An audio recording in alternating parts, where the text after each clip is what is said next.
Ok.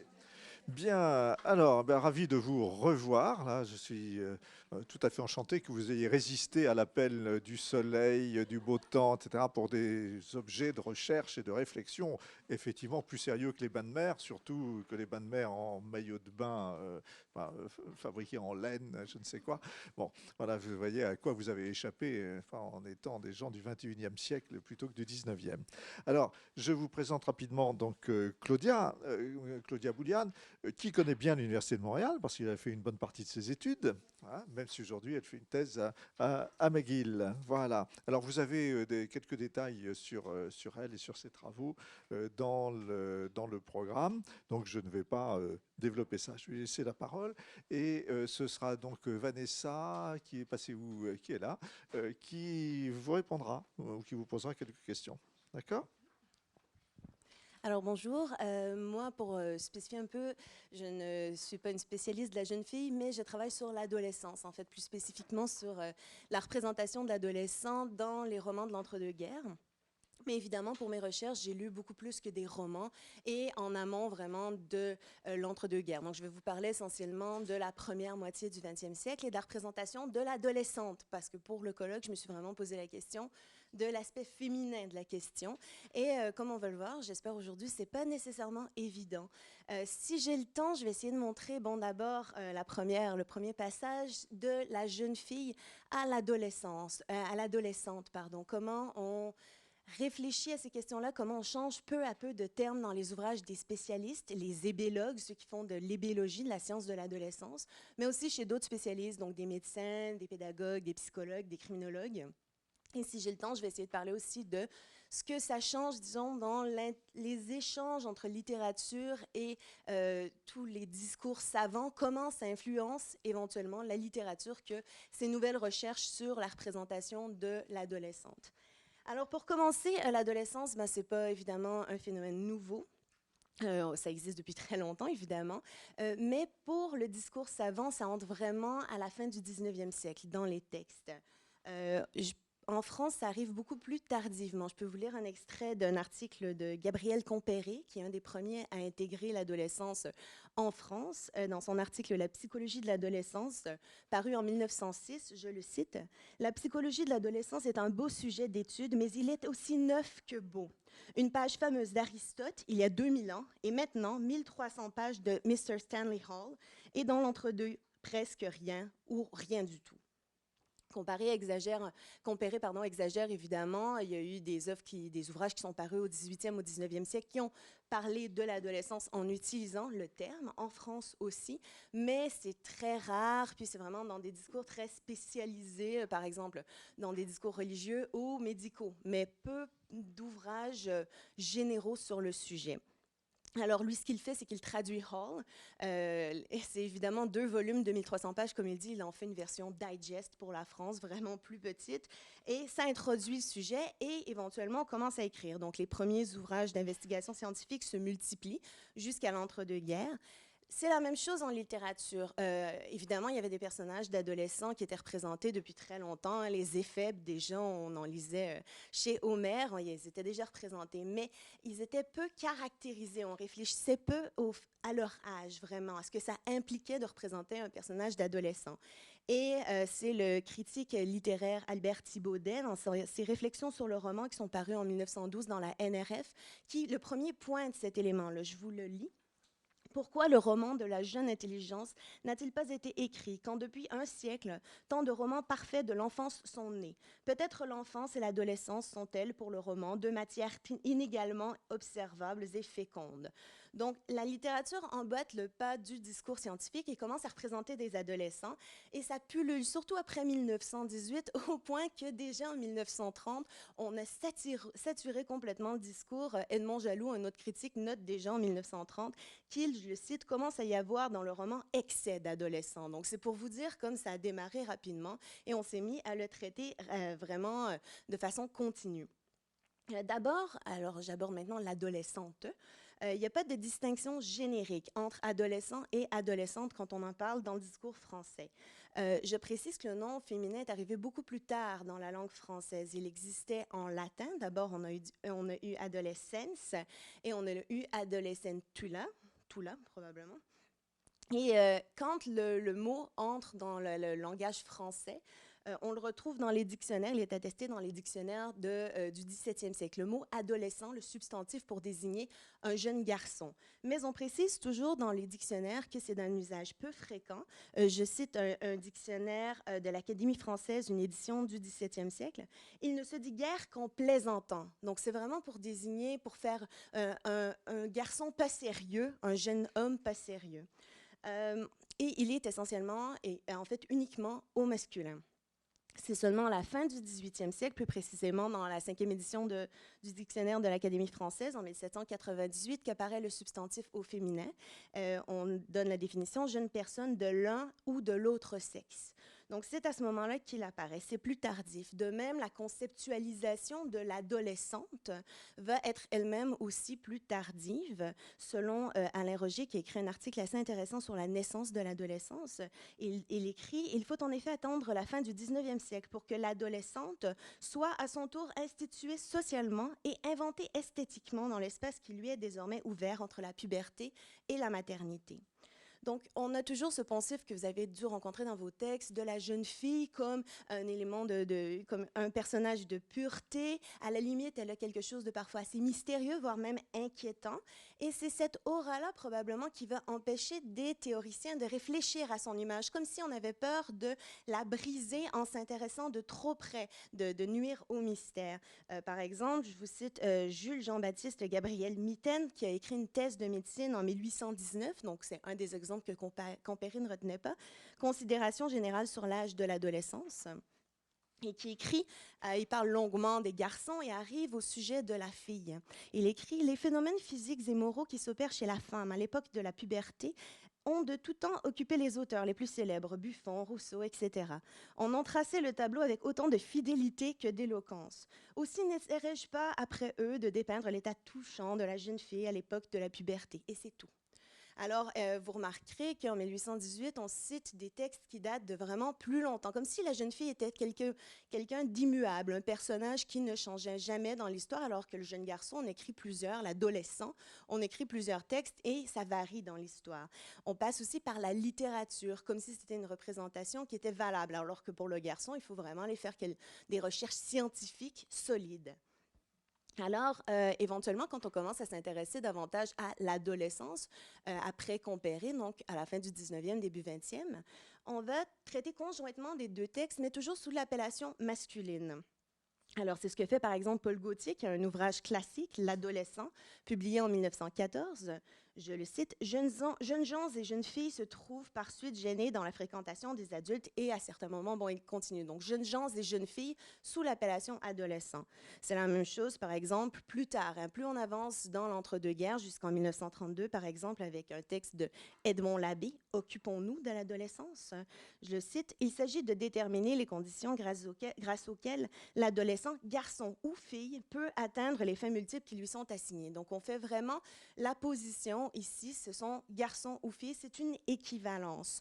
Certains vont même défendre cette position-là. Par exemple, Gédéon Gory, qui lance en 1921 une revue, Jouvence, la revue des adolescents, va défendre l'idée que son public peut être mixte. Quand on parle d'adolescents, on parle des deux sexes.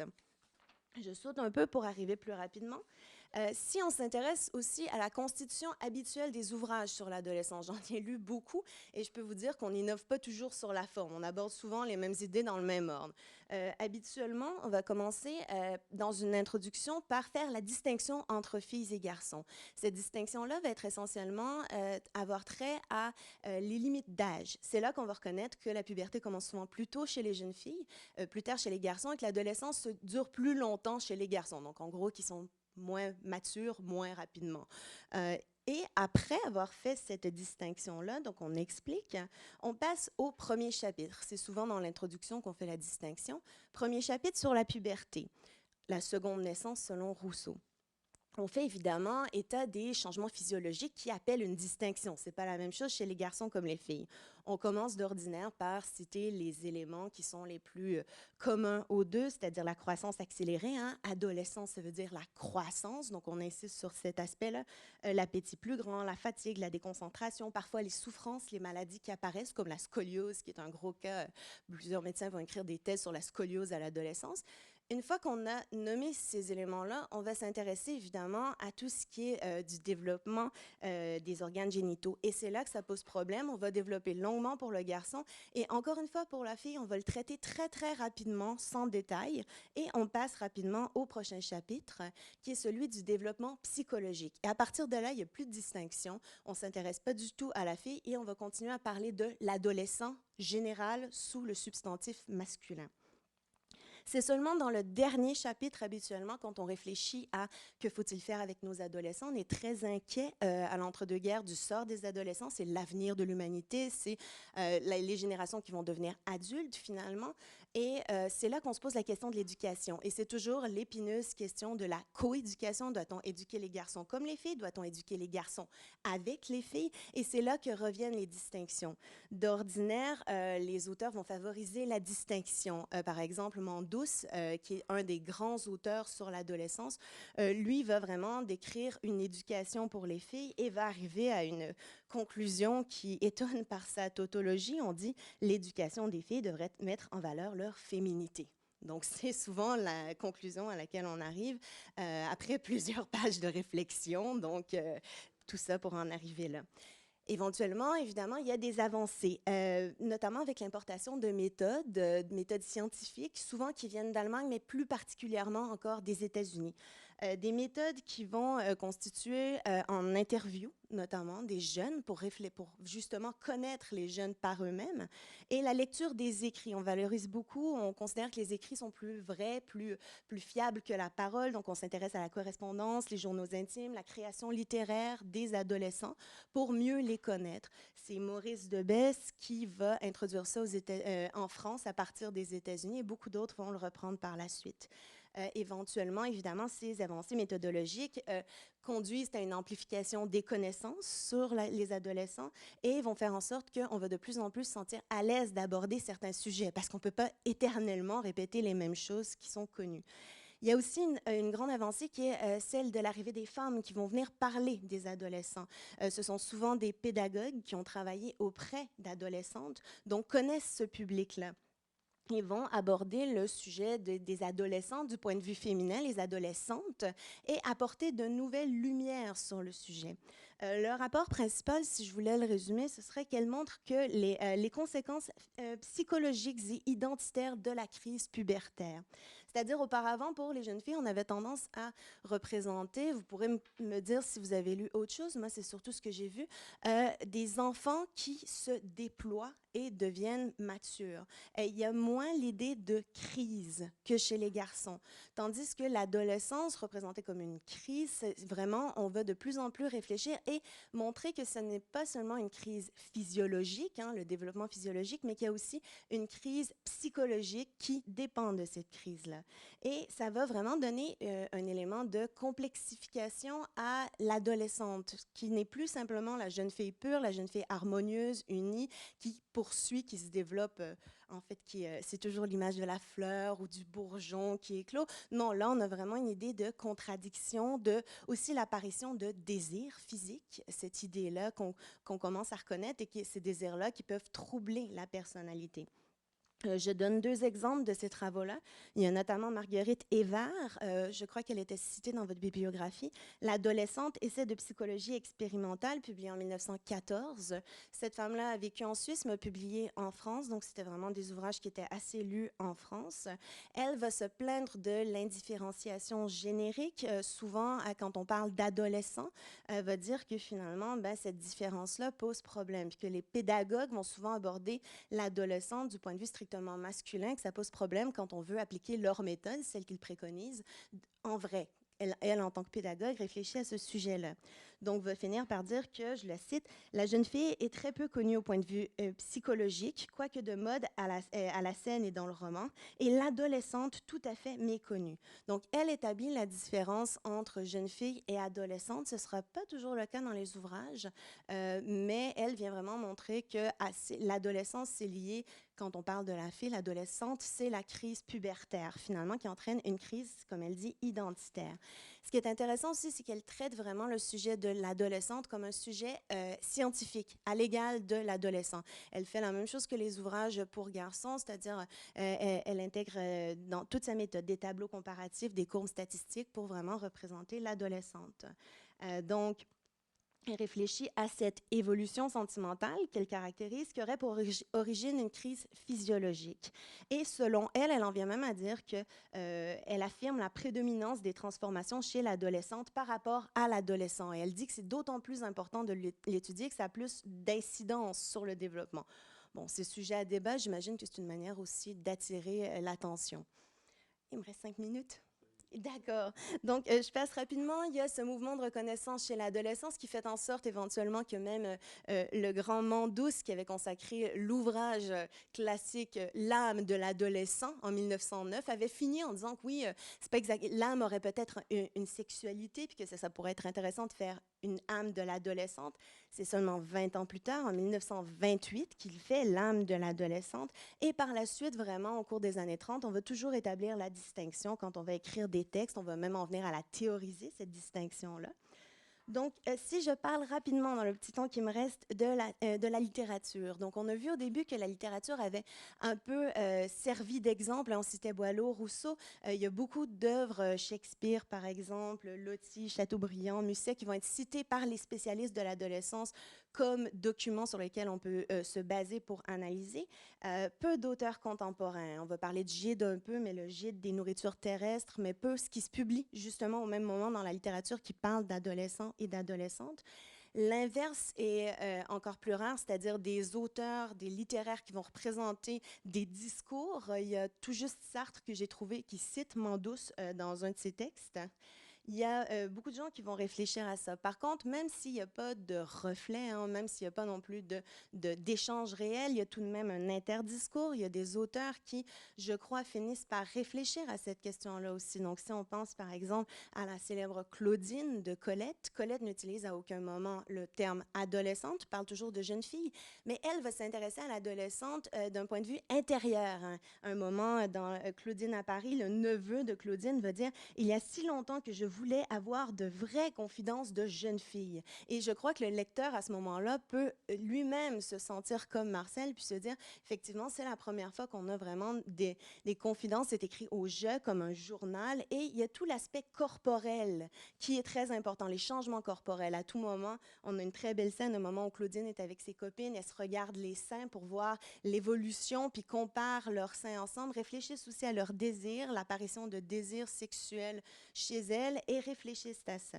Il n'y a pas évidemment... Ah, puis ce que je voulais dire par rapport à Claudine, ce qui est intéressant, c'est que, bon, tous ces livres-là sont publiés au début du 20e siècle, mais quand Colette, en 1922, écrit La maison de Claudine, c'est pas la vraie Claudine, c'est vraiment un récit autobiographique, mais qui fait un hommage à sa Claudine. Elle utilise le terme adolescence. Donc, on peut se demander s'il n'y a pas eu un échange, si elle-même n'a pas été contaminée par tous ces discours, parce qu'à ce moment-là, son personnage, qui elle-même, finalement, est une adolescente et non plus une jeune fille.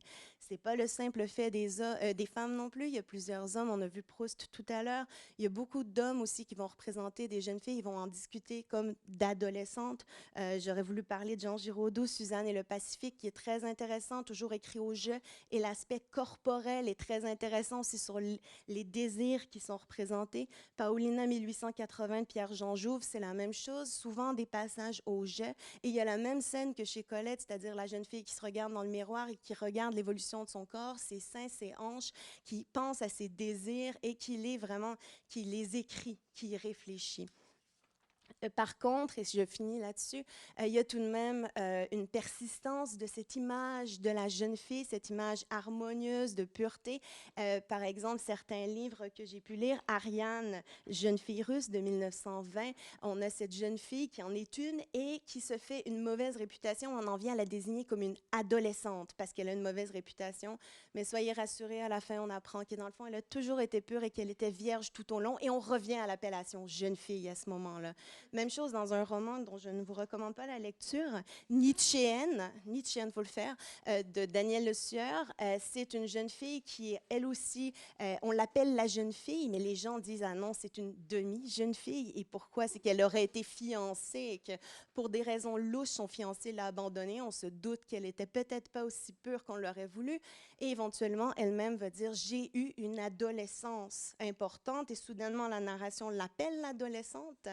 Et on apprend qu'elle a eu des relations sexuelles avec son fiancé qu'elle aimait, mais bon, pour d'autres raisons, elle l'a abandonné. Mais à la fin, comme on se rend compte qu'elle est pure de sentiments, on revient à l'appellation jeune fille et c'est tout. Tout est très bien.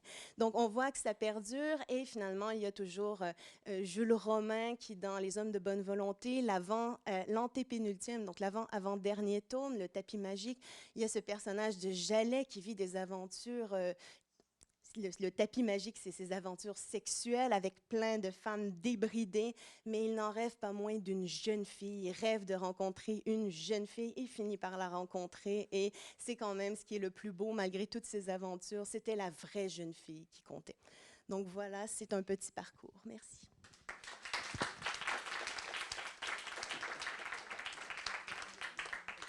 C'est rassurant qu'il y ait encore des jeunes filles. Voilà. Alors, c'est Isabelle. Non, pardon, c'est. Excusez-moi, je me perds parmi toutes ces jeunes filles. Voilà.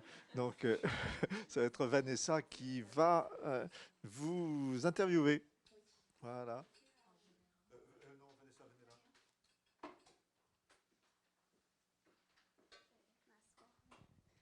Voilà. Alors, vous pouvez vous asseoir. Donc, merci Claudia pour cette intervention savante et enrichissante. Je voulais savoir, vous avez abordé rapidement cette idée de la correspondance comme un outil pour accéder à cette adolescente-là. Je me demandais à travers les écrits de soi si ce que l'adolescente disait sur elle-même et si on pouvait en savoir plus sur le moi de cette adolescente-là. Oui, c'est vraiment un des apports les plus importants. Il y a beaucoup de personnes comme Evers, justement, qui sert de son statut de pédagogue. Elle va même le faire de façon un peu bizarre. Elle fait semblant qu'elle fait des exercices d'écriture alors qu'elle sert de ça pour écrire sa propre thèse. Elle l'explicite dans son texte. Elle dit, elle découvre la manœuvre qu'elle a utilisée pour forcer les étudiantes qu'elle a dans son cours, en fait plutôt les élèves, à se dévoiler, ne sachant pas qu'elle serait publiée par la suite. Et ça fait en sorte qu'elle peut intégrer des textes d'adolescentes vraiment qui écrivent à propos d'elles-mêmes sur des sujets justement comme le développement de leur propre corps, sur leur rapport à la sexualité, notamment si elle est une militante en faveur de l'éducation sexuelle dès le lycée pour les jeunes filles. Et elle leur pose des questions à ce sujet-là et elles répondent justement. Donc c'est une et c'est pas, elles sont pas conscientes que ça va être. Après, elles donnent l'accord puis elles ont signé, elles le mentionnent parce que c'est une recherche scientifique, mais ça donne une vision finalement de l'intérieur, comment les jeunes filles percevaient finalement ce développement-là. Merci. Peut-être une autre question. Vous avez abordé la littérature qui était valable comme témoignage pour l'adolescente, tandis que chez le garçon, ça va être beaucoup plus la science. Donc, la littérature va essayer de donner des réponses, elle va tenir compte des réalités, mais toujours dans une perspective d'avoir un idéal. Je me demandais quelle part faire entre cet idéal-là et la réalité elle-même envers cette adolescente. Ben, comme je l'ai mentionné tout à l'heure, ce qui est assez frappant, c'est que la littérature est souvent utilisée, mais c'est de la littérature qui date souvent de l'époque classique. On va citer des exemples plutôt anciens. Donc, c'est justement le mythe de la jeune fille qu'on utilise pour parler de l'adolescente au début. Et déjà, c'est un peu faussé. Et c'est vraiment à partir du moment où les auteurs commencent, comme Colette, à explorer davantage ce territoire-là, qu'on peut avoir une représentation littéraire peut-être plus en accord avec les développements qu'on commence à percevoir dans la science. Mais c'est vraiment un partage, il y a un gros décalage selon ce que j'ai pu lire. D'accord, merci. Puis, quel savoir est-ce que la fillette entre la fillette, que savoir l'adolescente a de plus que la fillette, mais moins que cette femme, étant donné qu'elle est dans cet entre-deux un peu complexe et ambigu? C'est difficile à dire parce qu'encore là, ce que les textes, notamment ce à quoi je faisais allusion tout à l'heure, les textes que les adolescentes elles-mêmes écrivent montrent que justement, comme on évoquait tout à l'heure, il n'y a pas beaucoup de communication. Les mères sont elles-mêmes gênées de parler du développement sexuel. Elles arrivent souvent encore très dans l'inconnu. Les pédagogues eux-mêmes ne sont pas vraiment autorisés à parler de l'éducation sexuelle. Beaucoup, Casimir Prochek notamment, écrit un texte très intéressant sur sa frustration en tant que pédagogue féministe de ne pouvoir aborder le sujet dans ses classes sans risquer un problème avec sa directrice. Donc, elles ont un savoir, mais qui est souvent partagé, notamment, je n'ai pas eu l'occasion d'en parler, mais par les mauvaises lectures. C'est un grand sujet, les adolescentes. On en vient même à dire, les scientifiques disent même que la puberté chez la fille est souvent déclenchée plus tôt par les mauvaises lectures. Donc, lire Verlaine fait réellement arriver les règles plus rapidement selon... bon, il faut que ce soit des hommes qui aient écrit ça parce que vraiment... et c'est comme ça, Claudine notamment, Paulina aussi dans l'autre livre, Suzanne, les personnages que j'ai étudiés, c'est comme ça qu'elles acquièrent justement une certaine connaissance par leur accès à la littérature, mais c'est toujours quelque chose, c'est la littérature à l'index. Mais cet entre-deux-là, est-ce qu'il peut être vu comme une forme d'autonomie, étant donné qu'elle n'est pas catégorisée en fillette et pas en femme immédiatement? Est-ce qu'elle a un entre-deux où elle peut jouer? Est-ce que... Oui, je pense qu'il y a vraiment justement du bouger. Il y a celles qui sont, comme, pour reprendre les mots que j'aime beaucoup de Colette, il y a celles qui ne sont pas bégueules, puis qui vont pouvoir aller lire les textes, puis comprendre les sous-entendus, puis prétendre en société connaître tout autant que les garçons parce qu'elles ont cette initiative. Puis il y en a qui sont un peu plus naïves ou moins intéressées, moins inquiètes, puis qui... Donc justement, oui, je pense qu'on ne pourrait pas non plus parler comme certains le font de l'adolescente type parce que justement, il y a ces entre-deux. Merci. Donc, je vais céder la parole à l'audience. Est-ce que vous avez d'autres questions?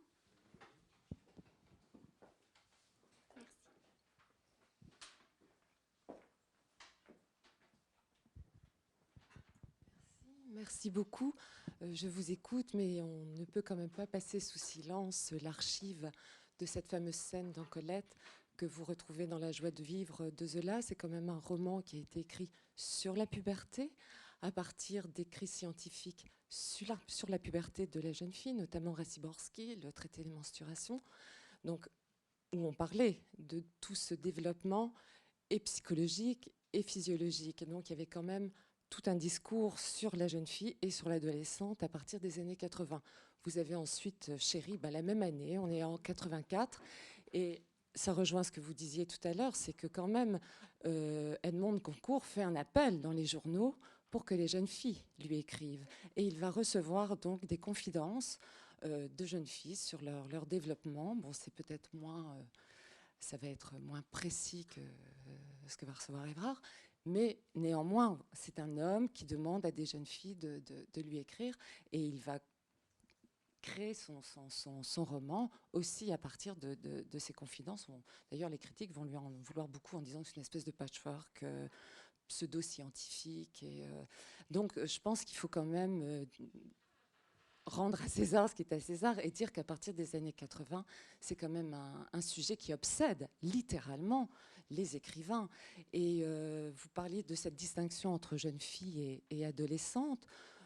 Du point de vue du désir, j'en conviens, mais quand vous lisez le journal des Goncourt, on s'aperçoit que justement le passage, cette très belle question entre le passage de la petite fille et de la jeune fille est extrêmement ambigu, parce que selon les Goncourt, toutes les filles d'instinct savent séduire et sont des espèces de jeunes filles en puissance.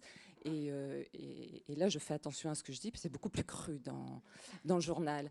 Donc, l'idée de la jeune fille pure, c'est le discours ambiant, mais chez les écrivains, on est dans toute autre chose, et elles sont même loin d'être pures. Donc, je pense qu'il faut moduler légèrement. Oui, vous avez tout à fait raison. J'ai aussi éliminé toute une partie, par exemple, le Zola, la représentation de l'éveil sexuel de Nana est aussi très important. On voit cette question-là. Ce que je pourrais dire, vous avez tout à fait raison de le rappeler. J'ai passé très rapidement parce que je voulais surtout insister sur la rupture, puis le moment où ça devient plutôt un discours généralisé. Mais chez les naturalistes, souvent, ce qu'on va lire, puis je ne suis pas du tout une spécialiste, mais ce qu'on va lire, c'est plutôt aussi c'est l'anti-image justement de la jeune fille idéalisée par certains moments. Il y a quand même un intérêt aussi pour les aspects un peu plus scabreux et certains auteurs, les quelques-uns qui se sont intéressés à la représentation de l'adolescence dans la littérature, vont justement dire qu'on peut par moment pécher par le contraire, donc vouloir lutter contre une image, et c'est un peu moins nuancé justement pour ces raisons-là. Mais vous avez tout à fait raison, il y a des... Oui, oui, aussi. Cette fameuse maladie, la folie de puberté qu'on découvre au XIXe siècle, et dont sont atteints les jeunes hommes comme les jeunes filles d'ailleurs. Oui, oui, exactement. Donc, c'est diabolisé dans une certaine mesure. Et oui, ça fait en sorte que, selon moi, ça devient aussi un discours qui est presque aussi, non pas figé, parce que quand même, bon, c'est de la littérature tout de même, mais il y a aussi quelque chose qui fait partie de l'archétype pratiquement et qui est un peu moins... c'est justement avec les avancées scientifiques qu'on va commencer à nuancer ces aspects-là et cesser de démoniser justement cet éveil-là.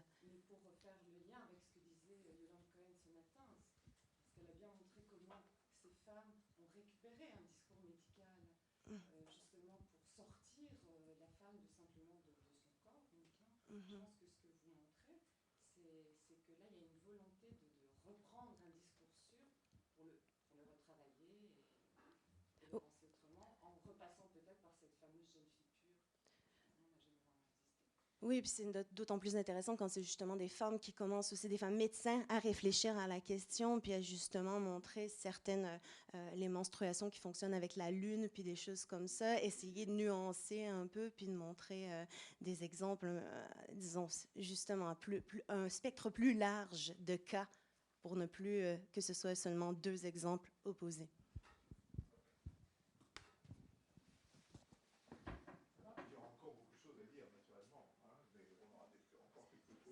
Merci, Claudia.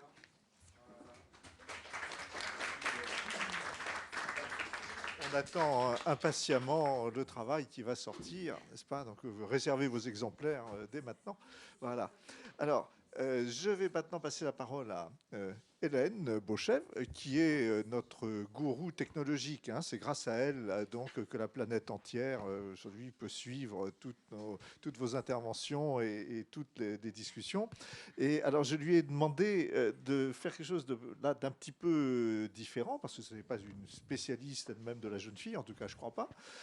Mais en revanche, elle est tout à fait au point pour tout ce qui est donc de la recherche sur les sujets qui nous intéressent. Et dans le séminaire, c'est une des choses que nous avons pu constater, c'est que il existe désormais, grâce à l'Internet, grâce à la numérisation massive, il existe des sources archivistiques considérables, mais encore faut-il apprendre à y avoir accès et apprendre à les utiliser. Donc, de certaine manière, il y a une pléthore en documentaire et cette abondance de biens, comme toujours, là on prêche pour la pauvreté, mais enfin pas trop quand même, cette abondance de biens peut nous poser des problèmes. Alors, Hélène a accepté généreusement de mettre ses connaissances à notre service et à nous donner, alors je ne sais pas si c'est pour nous donner des tuyaux, mais enfin, non, je pense que ça va être d'un point de vue tout à fait sérieux et scientifique, un petit kit du flirt sur Internet. Et ce sera ensuite Isabelle Dumas qui va lui donner la réplique. Je vais essayer ce micro-là. Ça va ? Très bien, pour avoir les mains libres. Donc oui, en effet, je ne vais pas vous expliquer quel était le site le plus efficace pour aller flirter sur Internet en 1890.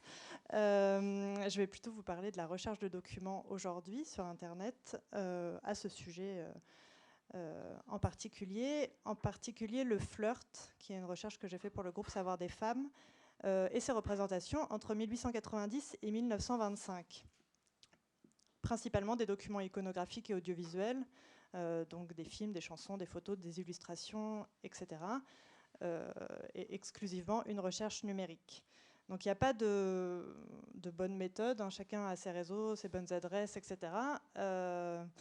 Moi, j'ai eu un parcours que que je vais vous expliquer et qui pourra vous donner des idées ou qui vous expliquera des choses que vous savez déjà, mais bon, on pourra échanger après sur ce sujet-là. Pour expliquer rapidement, je vais vous détailler de quel site je suis partie, comment j'ai élargi la recherche, et puis après, brièvement, parce qu'on a peu de temps, comment conserver, valoriser et puis restituer la recherche à la fin, une fois qu'on l'a faite. Donc, je peux faire comme ça. Donc, le flirt, tout un parcours. Alors, ma démarche au départ est toujours un peu chaotique, c'est-à-dire que mon premier réflexe, c'est toujours d'aller sur Google et sur YouTube, parce que ça semble facile, que tout est référencé, etc.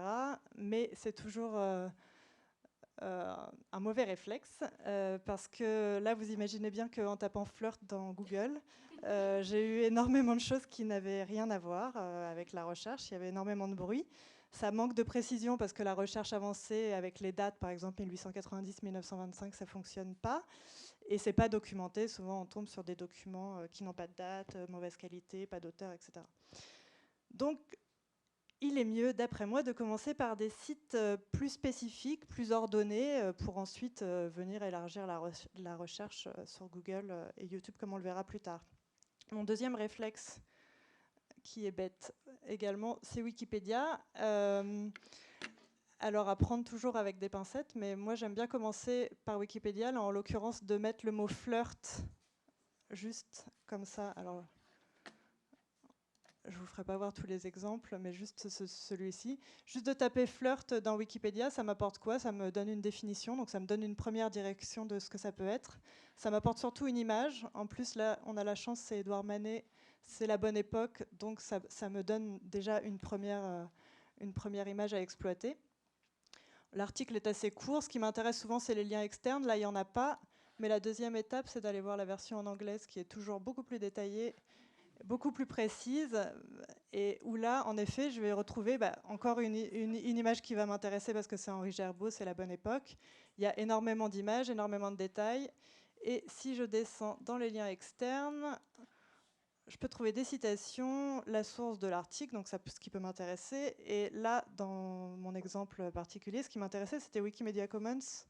Et là, j'ai toutes les images qui sont référencées sous le terme flirt et qui illustrent tous les articles qui sont dans toutes les langues. Alors, je vous invite, si vous parlez d'autres langues, à aller voir les autres pages Wikipédia aussi, parce que c'est intéressant de voir comment chacun détermine le terme qu'on cherche. Donc là, j'ai énormément d'images qui vont m'être disponibles, qui ne vont pas toutes correspondre à ma recherche, mais quand même, au final, j'avais réussi quand même à récolter une dizaine d'images, d'iconographies sur le flirt inversé également.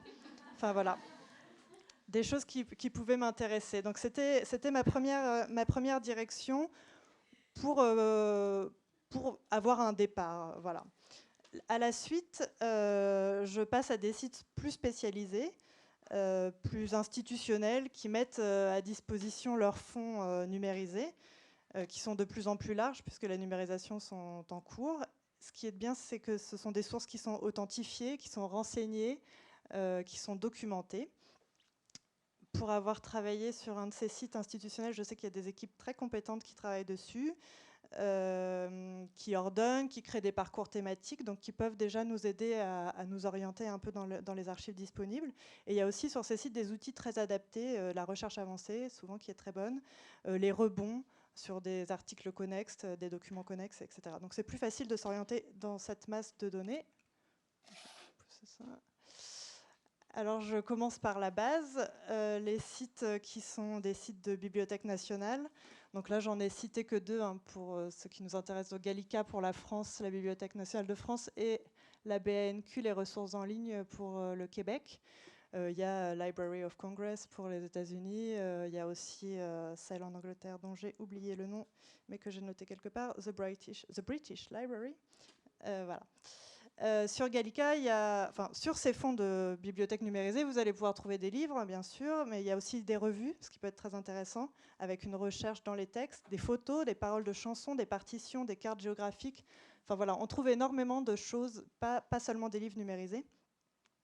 Je ne vous fais pas tout le détail parce que je pense qu'on n'aura pas assez de temps, Mais sur Gallica, quand vous cherchez flirt, si vous affinez la recherche 1890-1925, et si vous cherchez, alors pas seulement dans les images, mais aussi dans les revues, parce que dans les revues, il y avait énormément d'images, de publicités, etc., vous avez, je crois, plus de 1000 documents.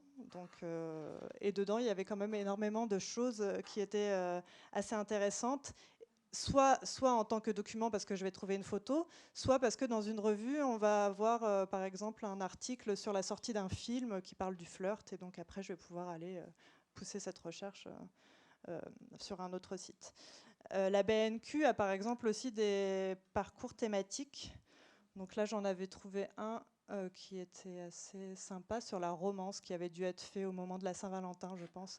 Donc là c'est pas tout à fait le flirt, mais si je rentre, vous avez quand même des photos, des extraits de revues, etc. Et vous avez par exemple des photos des extraits de films qui ont été donc mis dans les revues de la canadienne par exemple, et qui peuvent, si je note les titres des films avec les dates, qui peuvent correspondre à ma recherche. Voilà pour les bibliothèques. Donc oui, j'ai beaucoup trouvé de choses, par exemple dans la canadienne, la revue La Canadienne, 1920 à 1923, c'est numérisé sur la BNQ, vous pouvez chercher dans les textes, il y a énormément de choses. Il y a la revue Flirt sur Gallica aussi, qui est très intéressante sur le sujet, où on trouve par exemple tout un texte sur à quoi pensent les jeunes filles. Ça, c'est pas dans la revue Flirt, c'est dans la revue La Canadienne, je crois. À quoi pensent les jeunes filles, avec une comparaison entre deux jeunes filles de 18 ans, une française et une américaine, qui parlent toutes les deux de ce qu'elles imaginent être une bonne épouse. C'est assez différent. Enfin, l'une et l'autre ont des visions assez différentes. Voilà. Sur des sites un peu plus larges, des sites institutionnels que j'ai appelés agrégateurs, qui sont, c'est pas un terme technique particulier. Là, ça vous donne accès à différentes bases au même endroit. C'est-à-dire qu'avec le même moteur de recherche, vous allez pouvoir, par exemple pour culture.fr, qui est le site du ministère de la Culture français, vous avez 46 bases différentes qui sont regroupées. Donc vous allez retrouver Gallica, dont on parlait juste avant, mais aussi d'autres bases. Sur Canadiana, c'est donc le site qui donne accès aux archives canadiennes, françaises, en français, en anglais, et aussi dans les langues des Premières Nations. Donc il y a toute la mémoire en ligne, il y a toute une partie éditorialisée sur l'histoire des femmes où on peut trouver des documents intéressants. Sur Europeana aussi, donc là vous avez les archives européennes qui sont regroupées, où j'ai pu trouver un film en danois sur le flirt de 1898 qui était voilà, For der Treppe und Hinter der Treppe. On dirait pas comme ça, mais j'ai appris le danois un jour. Mais voilà. Si je passe ensuite à quelque chose d'un peu plus animé, pour les vidéos, on a les sites d'archives médias qui sont de plus en plus riches et de plus en plus développés. Donc là, ça peut paraître étrange d'aller chercher dans ces sites-là pour la période qui nous concerne, parce que la télévision, en fait, n'existait pas. Pour avoir travaillé longtemps à l'INA, je sais qu'en effet, les archives de télé commencent à 1945, mais on a pu récupérer, enfin, on a pu récupérer des fonds plus anciens, dont les fonds du ministère de l'Agriculture qui tournaient des documentaires muets, donc sur des choses agricoles, mais aussi par exemple sur une école de jeunes filles, le centre d'enseignement agricole et ménager de Couette-Logon à Rennes, par exemple. Donc ça, vous avez un documentaire de 20 minutes qui est muet et qui explique l'enseignement qui a été donné dans cette école à partir de 1924. Donc là, la vidéo date de 1929, mais on peut imaginer que ça n'a pas beaucoup changé. Donc bien sûr, ça ne va pas marcher, mais on les voit. En fait, elles apprennent à la fois à travailler à la maison, donc comment bien repasser une chemise, etc. Et aussi à travailler au champ, à réparer les chaises. Enfin voilà. Donc vous avez 20 minutes de documents muets sur un site d'archives télé qui est complètement accessible, que vous pouvez regarder en entier. On a aussi tout un film sur comment les jeunes filles pouvaient faire les fleurs artificielles à la maison. Voilà, donc on les voit, elles apprennent à faire à manger, à réutiliser les restes, à aider leur mari. Bon.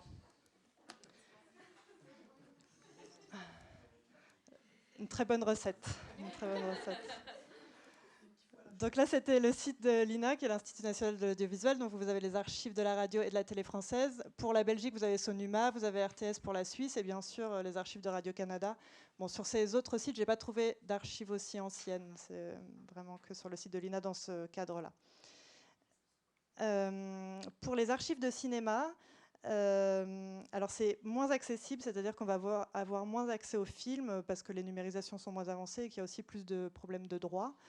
Mais on a assez souvent accès au catalogue de notices documentaires qui peuvent être aussi intéressantes dans une recherche parce qu'il va y avoir le résumé, des fois le résumé détaillé avec des images des scènes, des photos, des affiches, etc. Donc par exemple, on parlait des Demi-Vierges, qui est un film qu'on cherche partout. On ne retrouve pas la vidéo. Par contre, sur, alors je ne sais plus, ça doit être les archives françaises du film, on voit que qu'il y a des photos, que le film est bien sorti, que le nom du réalisateur, les acteurs, etc. Donc ce sont des choses intéressantes. Donc ici, vous avez l'archive française du film pour le CNC. Il y a quelques extraits sur des parcours thématisés, mais il faut vraiment chercher le bon sujet. Mais la base de données est assez bien faite. Vous avez Gaumont Pathé Archives, l'ONF pour le Canada, qui a quand même des films qui datent de 1917, les plus anciens, donc ça peut être intéressant. La Cinémathèque québécoise, Ciné Ressources, qui regroupe des archives de différentes cinémathèques françaises. Et là, pour l'époque qui nous intéresse, j'étais aussi allée voir le site Silent Era, qui est vraiment spécialisé sur les films muets.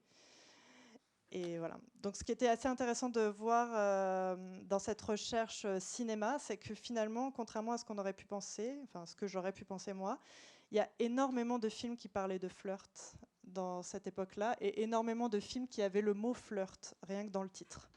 Et souvent dans des couples mariés d'ailleurs. Le flirt du mari avec une autre, la femme avec une autre, enfin voilà. Là, je vais passer assez vite pour tout ce qui est peinture, gravure, lithographie, mais aussi photo. Vous avez tous les sites de musées qui sont très bien faits. Le musée McCord, par exemple, a énormément de fonds photos disponibles en ligne. Le Louvre, le Guggenheim, etc. Donc, où on peut trouver. L'avantage, c'est que par exemple, sur le Met, on peut trouver des tableaux français avec les notices, avec toutes les informations nécessaires et dans une bonne qualité. Voilà pour les sites des musées. La chanson, donc là j'avais cherché un peu de musique et de chansons françaises sur le flirt. J'avais ciblé principalement 2 sites. Donc le premier qui est le Hall de la chanson, qui est un site assez détaillé sur l'histoire de la chanson française, du 19e jusqu'à aujourd'hui. Vous pouvez trouver pas mal de biographies, de paroles, de chansons, etc. Et l'autre site qui est très intéressant en dessous, qui était une bonne adresse de Michel Piersens, qui s'appelle Du temps des cerises aux feuilles mortes, qui est un site qui est, lui, non institutionnel, qui est fait par des individus, mais très bien renseignés et fans de chansons françaises, et où vous pouvez trouver vraiment de manière exhaustive. Moi, j'avais fait, par exemple, une recherche sur Mistinguett, et là, en me disant qu'elle devait sûrement avoir un rapport avec le flirt de près ou de loin. Et vous avez sa biographie, vous avez des photos, mais vous avez aussi, si vous descendez, les films dans lesquels elle a joué, qui peuvent m'aider ensuite pour la recherche. Donc voilà, quelques films de la période, des enregistrements de chansons. Et parfois, vous avez les paroles et les vidéos. Donc là, c'est bon, et les affiches, vous voyez à gauche, etc. C'est vraiment un site assez poussé et bien fait. Et sur ce site, au gré des navigations qui n'ont, je pense, rien à voir avec la chanson, mais j'ai trouvé aussi les recueils Saint-Gilles, qui sont des recueils faits par Saint-Gilles, qui avaient à chaque fois un thème, et qui proposaient après une douzaine de poèmes. Donc celui-là, c'était des poèmes d'amour. Il y a poèmes pour jeunes filles, il y a les poèmes pour les mariages, etc. Il y avait tout. Donc voilà, on peut tomber sur un qui s'appelle Flirt, poème à fleur de peau. Donc c'est assez joli. Voilà pour la musique. Je vous fais juste voir 3 autres sites qui m'ont semblé intéressants, pas forcément pour cette recherche, mais aussi pour d'autres. Le ministère de l'Éducation française et le ministère de la Culture, ainsi que la RMN, la Réunion des musées nationaux, a un site qui s'appelle l'Histoire par l'image, de 1643 à 1945, et qui fait des espèces de regroupements. Alors, je vais vous faire voir un exemple parce que je ne vais pas bien l'expliquer.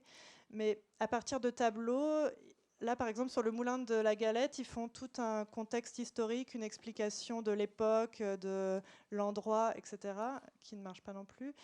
Vous avez 2 tableaux qui ont été choisis, qui ont été peints au moulin de la Galette, et un contexte historique, une description des tableaux et une mise en rapport.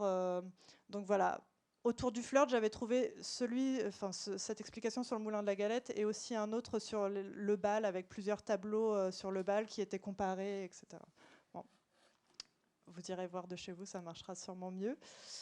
Et Flickr Commons, alors sur Flickr vous avez des photos, ce qui est peut-être moins connu c'est que ils ont une partie qui s'appelle The Commons où toutes les banques de photos du monde entier peuvent donner leurs photos, enfin en tout cas donner un accès à leurs photos, qui sont très bien renseignées puisque c'est des banques de données documentaires qui les mettent en ligne.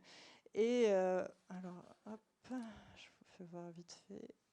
Là, vous pouvez chercher avec tous les mots-clés possibles, avec les dates, et vous avez vraiment des choses qui viennent du monde entier, de différentes bibliothèques, d'Australie, des États-Unis, d'Europe. Donc c'est assez. Si on fait une recherche, par exemple, sur la jeune fille ou sur le flirt ou sur, je sais pas, l'éventail, on va avoir énormément de choses différentes qui vont pouvoir apparaître et nous faire voir un peu les différences entre les pays. C'est assez riche. Le dernier site dont je vais parler un peu plus tard, c'est Internet Archive, qui est archive.org, qui est un site assez gros, qui archive en fait tout le web et qui est une bibliothèque numérique qui se veut un peu la bibliothèque d'Alexandrie d'aujourd'hui, qui est faite par une organisation à but non lucratif. Donc là, c'est vraiment un site dans lequel on plonge et on a du mal à ressortir. Donc moi, je préfère y aller plus tard quand j'ai déjà des choses à chercher précises. Mais on peut aussi y aller pour avoir des idées. Voilà pour les différentes recherches. Donc une fois qu'on a cherché un peu dans tous ces sites, qu'on a trouvé soit des informations précises, soit on a eu quelques idées parce qu'on avait trouvé un titre de film, etc. Donc j'ai appelé ça le flirt plus poussé. On avance un petit peu, on passe à l'étape suivante.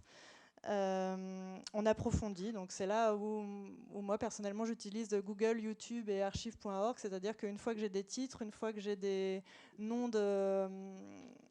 d'actrices par exemple, c'est le moment d'aller chercher sur YouTube. Ce que je vous disais tout à l'heure, c'est que souvent c'est difficile de trouver des films de cinéma par exemple sur les sites de banque de données. Sur YouTube c'est beaucoup plus facile, c'est pas toujours légal, mais en tout cas c'est beaucoup plus facile de les trouver une fois qu'on a les titres. Souvent les titres en français et en anglais, c'est bien d'essayer les deux parce que c'est souvent mis en ligne par des Russes, par des Américains, etc.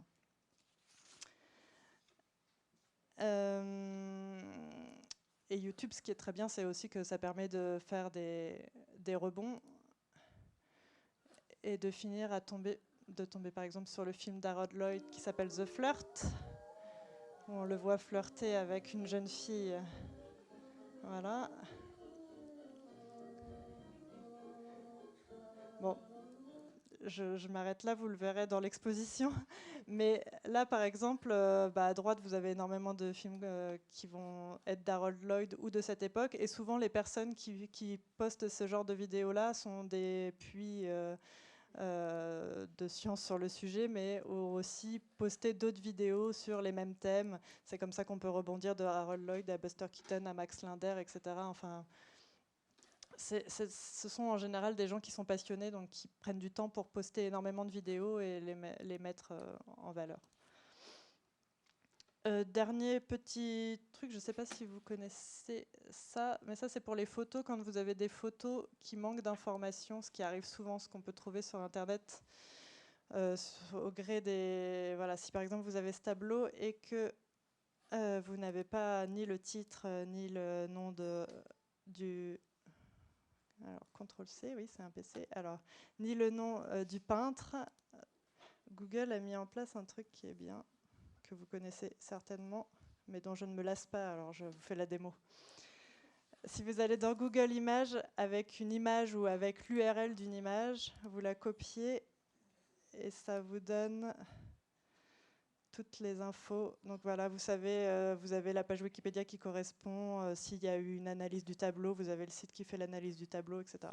Donc ça, c'est très pratique pour gagner du temps quand vous avez une image orpheline. Voilà.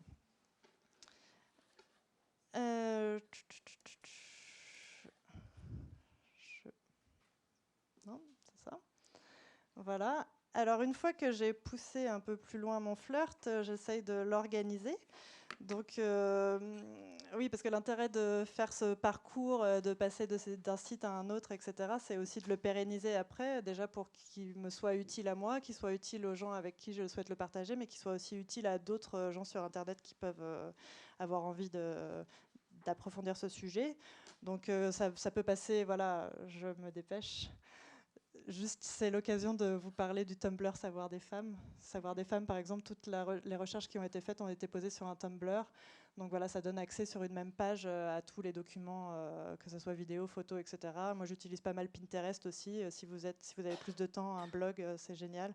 Ça, voilà, ça vous permet à vous d'avoir toutes vos infos au même endroit, mais ça permet aussi aux gens qui arrivent derrière de profiter de votre recherche aussi. Toujours en donnant le maximum d'infos, etc. Un dernier mot sur les droits, c'est toujours bien d'y penser. Vous avez un magnifique guide sur le site de l'UDEM, dont le lien apparaît en bas, qui vous explique un peu les droits d'auteur en fonction des documents, si c'est une photo, si c'est une vidéo, etc. Bon, c'est très différent selon dans quel cadre vous l'utilisez, pourquoi, dans quel pays, mais bon, c'est bien d'y penser et d'aller voir et de toujours citer ses sources, de toujours demander l'autorisation si on peut. Enfin voilà, c'est important. Je vais conclure.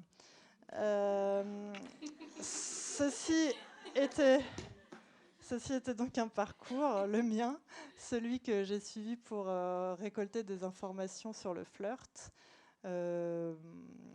J'ai essayé d'être assez rapide, mais en essayant de vous faire voir le maximum de choses. J'imagine que vous avez vos propres sites et vos propres méthodes de recherche, donc je suis preneuse toujours de nouvelles méthodes. Voilà.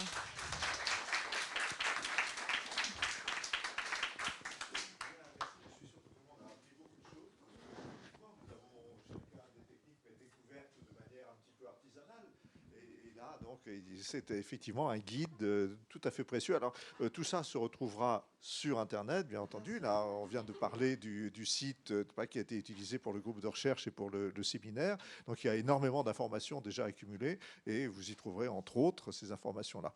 Et ça, c'est indispensable pour nous aujourd'hui. Nous ne sommes plus seulement les littéraires confinés, si j'ose dire, au papier. Enfin, il faut apprendre à se servir de toutes sortes d'autres choses, y compris pour comprendre ce que le papier veut dire. Donc ça me paraît tout à fait important. Isabelle, c'est à vous. Vous venez dialoguer.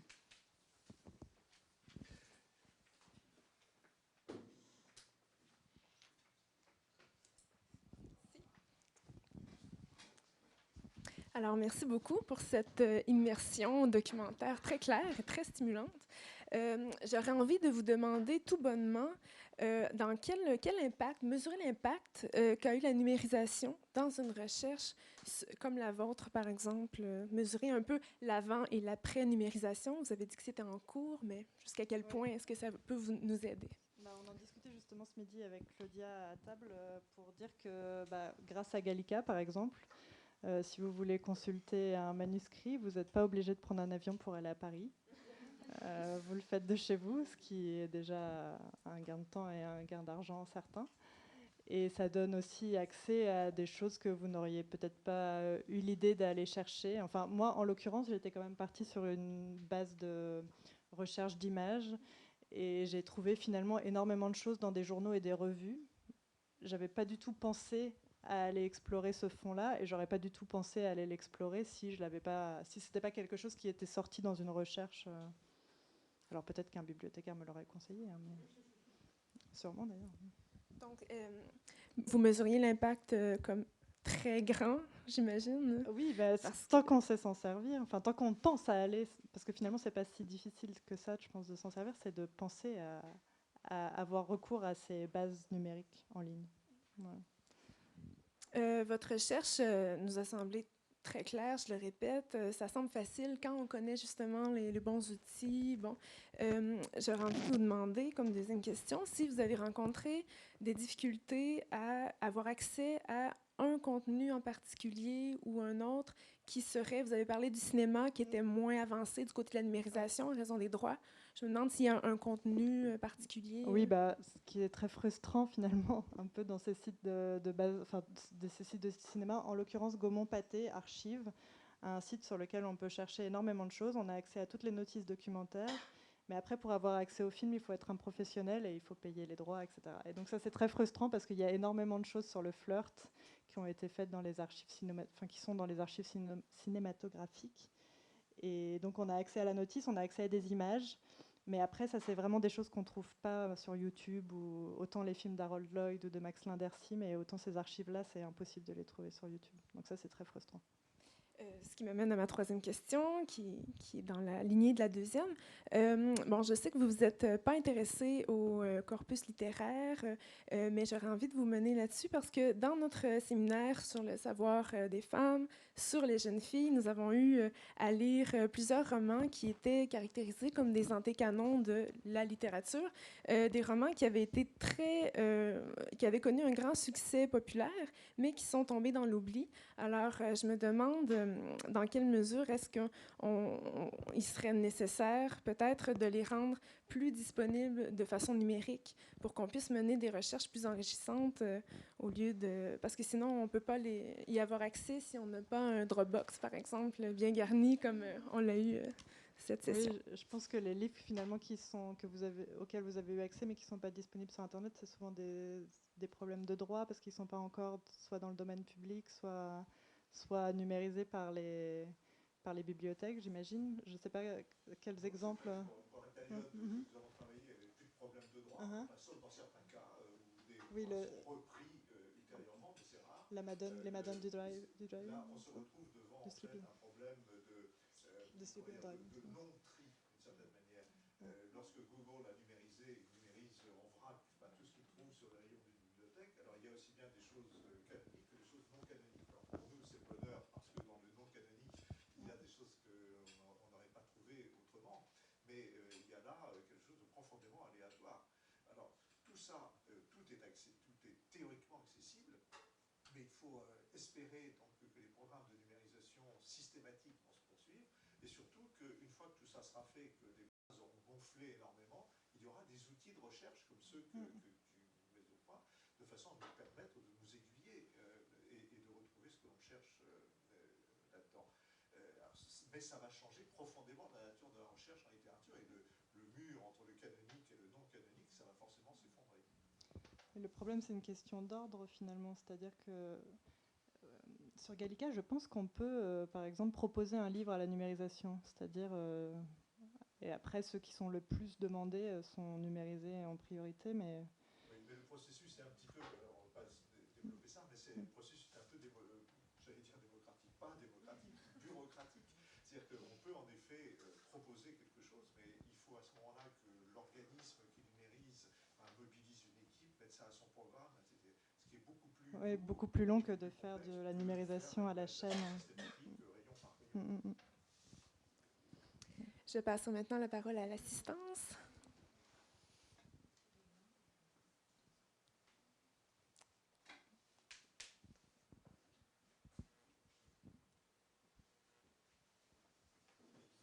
Oui. Vous pourriez me dire comment sur Internet je pourrais retrouver ce tableau et d'où il vient?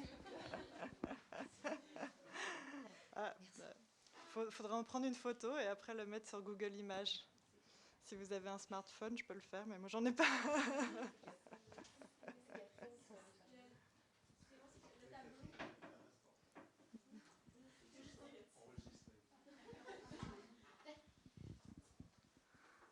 Le tableau s'intitule The Housemaid et ça a été peint par William McGregor Paxton. Je crois que c'est 1910, je me souviens bien. Parfait.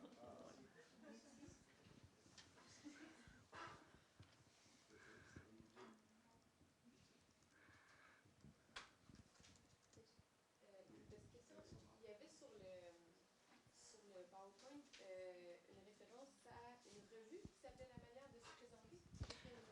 Non, c'était... pardon. Question de précision, juste pour savoir qu'est-ce que c'était la référence à la manière de se présenter? Non, c'est une illustration que j'ai trouvée dans une revue, justement, mais que j'ai pas fait voir pour aller plus vite, mais que je peux faire voir maintenant, qui était ce qui m'avait amusé, c'est tout. C'était un jeune homme qui flirtait avec une jeune fille dans un théâtre. Je sais plus où c'était, par contre. Hop, voilà, c'est là. Non, les revues là que j'ai trouvées les plus intéressantes, c'était la revue Flirt, bien sûr, et puis la revue Canadiana. Non, pas, je confonds. La canadienne, pardon. Qui était vraiment bien, puis qui correspondait vraiment bien au niveau des dates. Même si c'est plus destiné aux femmes peut-être qu'aux jeunes filles, mais... Alors, je ne sais pas si vous allez pouvoir réussir à lire, mais si ça va... Voilà, donc ça, c'est la page 51 sur 56 de la revue Flirt. Où on voit, est-ce que c'est lisible ou pas? On voit une actrice qui dit « Pardon monsieur, mais je n'ai nullement l'intention de flirter avec le premier venu et de me laisser compter fleurette par Pierre ou Paul. » Et le soupirant répond « Ça tombe bien mademoiselle, je ne suis pas arrivée le premier au théâtre et puis je m'appelle Émile. » Voilà. Donc, voilà les choses qu'on peut trouver. Effectivement, moi aussi, dans mes recherches, j'ai vu beaucoup de petites histoires comiques comme ça dans les journaux, dans les revues sur le flirt, très, très souvent. Et c'est très étonnant, on n'imaginait pas qu'ils étaient aussi... Enfin, ça Que ça devenait paraît... un sujet d'humour. Ça paraît un peu osé pour l'époque. Voilà.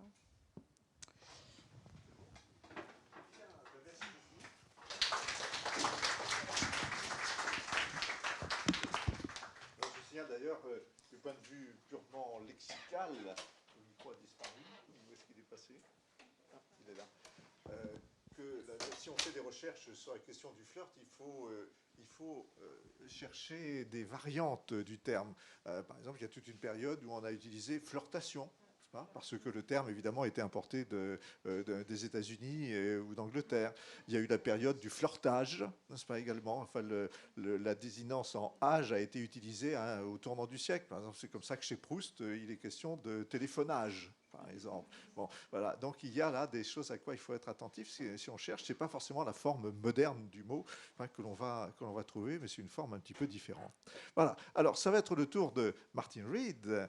Je suis heureux d'accueillir, et d'autant plus heureux que la pauvre a fait un parcours imprévu et extraordinairement long pour venir jusqu'à nous, puisqu'elle est partie de Boston ce matin à 7 heures par la route, en bus. Heureusement, elle avait un chauffeur.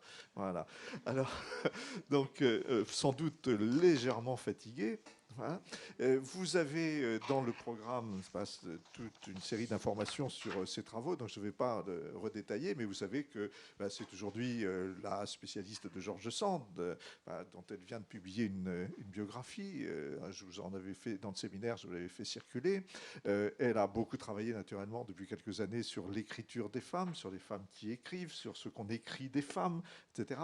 Donc c'est un sujet assez militant pour elle. Et c'est pour ça que je lui ai demandé de venir nous parler de ce qui s'inaugure, au fond, avec George Sand, qui est la femme écrivain qui compte au XIXe siècle. Alors c'est scandaleux qu'on ne retienne qu'elle, vraisemblablement, mais c'est elle. Et donc, qu'est-ce qui se passe après? Et dans quel sens est-ce que ça peut avoir une influence sur les thèmes que nous avons essayé d'étudier?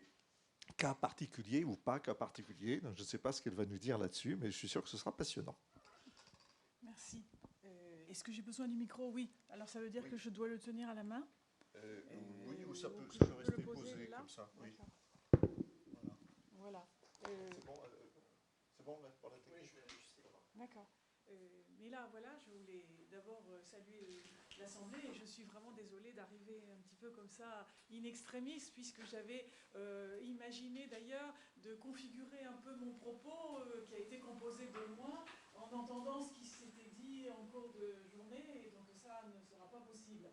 C'est bien en effet Michel Piersens qui avait choisi le titre de mon exposé, et après, petit exercice auquel je me suis livrée, et je me suis rendu compte pour l'occasion que, bien entendu, c'était assez difficile et qu'en réalité, il aurait fallu mener des recherches assez systématiques, et je ne voyais d'ailleurs même pas trop comment exactement.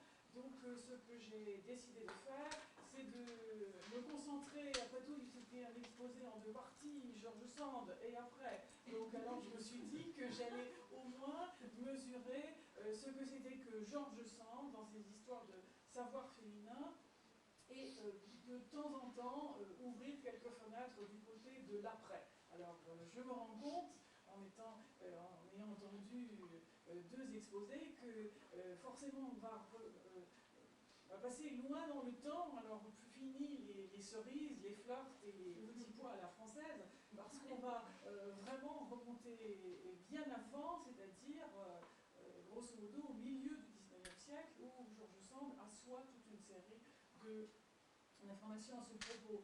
Je dis enfin, pour me justifier d'avance de ce que vous allez entendre, que quand j'ai essayé de penser à la question des savoirs féminins, je l'avais, moi, entendu dans un sens plus large, et donc j'avais imaginé 4 points dans le domaine des savoirs où George Sand avait eu une position tout à fait intéressante. En réalité, si on reste, une fois que j'ai reçu la fiche du colloque et le programme, sur les questions de jeunes filles, etc., le 4e point disparaît, mais j'en dirai quand même un mot en guise de conclusion. On n'entend pas, on me dit, pardonnez-moi, mais sur Twitter on dit qu'on n'entend pas. Donc on les casques comme avant. Oui, c'est de retour sur Internet. Ben. C'est pas lié. Ah oui, une espèce d'oreillette.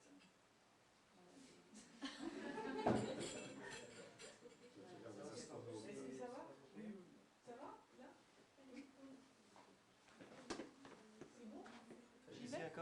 Ah, c'est bon là? D'accord.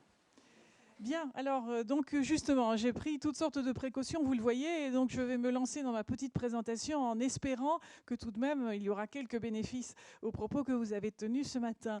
Puisque j'avais, moi pour mon compte, imaginé en guise de prémisse... Comme ça? Ah. Là c'est bon? Oui, d'accord. De rappeler que la question du savoir et des savoirs demeure évidemment, chose qui tombe à première vue sous le sens tout au long du XIXe siècle, une question qui est genrée. En ceci, évidemment, et pour commencer, que l'éducation des filles demeure bien distincte de celle des garçons. Mais les conséquences réelles et symboliques d'une telle différence demeurent, à mon sens, difficile à peser et à interpréter au cas par cas. Et je pense que là, justement, la position de George Sand est intéressante. On sait que George Sand a bénéficié d'une éducation que nous jugerions un peu fantaisiste, selon nos critères actuels. Une éducation à domicile, d'abord, administrée par un érudit qui a une formation, somme toute, assez imprécise, puis un bref passage par le couvent, où de son propre aveu, elle n'a pas appris grand-chose, un peu de musique, de calcul, de littérature, d'anglais, puisque c'est un couvent de religieuses anglaises, et de religion. Alors elle est par conséquent, comme la plupart des femmes de sa génération, une autodidacte, qui doit ses connaissances à d'immenses lectures faites sur un nombre très considérable d'années, qui doit aussi ses connaissances, point non négligeable, aux artistes, savants, érudits, journalistes et hommes politiques qui ont été ses interlocuteurs, de vive voix ou par lettres, pendant la plus grande partie de sa vie. Et il me semble d'ailleurs qu'il y aurait là un champ de recherche tout à fait intéressant, à savoir comment se bâtit et se renforce le savoir ou les savoirs par la conversation et par l'échange d'idées, à la fois écrites et orales. Appréhendée de ce point de vue, donc, la situation de Sand n'est pas en réalité si éloignée de ses contemporains masculins. D'abord parce que tous n'ont pas fait des études. Et je rappelle qu'en 1850, selon les historiens, 50% de la population masculine en âge de service militaire ne sait pas lire. Si un certain nombre d'hommes de lettres ont reçu, on le sait bien, et pour faire très brièvement une sorte de petite sociologie de la littérature, une formation solide, collège et lycée parisien ou de grande ville, puis université, généralement quelques années de droit, tel n'est pas le cas d'un bon nombre ou d'un certain nombre d'hommes de lettres qui ont pu avoir, comme Sand, des maîtres à domicile d'ailleurs. Quant aux vastes lectures, on sait aussi qu'elles varient considérablement d'un écrivain à l'autre. Tout le monde n'a pas passé sa vie à lire, comme c'est le cas de Flaubert. Tout le monde non plus, et le monde des lettres, bien entendu, n'a pas vécu seulement des bénéfices de sa plume, en particulier quand on avance dans le siècle. Et donc, une petite histoire de la littérature serait peut-être à imaginer de ce point de vue, qui placerait Sand dans la même catégorie qu'un certain nombre de ses contemporains hommes de lettres. Difficile, on le comprend, de ne considérer cette affaire de savoir que sous le seul angle de la différence. Et il me semble que c'est justement une des leçons du genre que de nous obliger à des va-et-vient constants et à penser des passerelles d'un sexe à l'autre.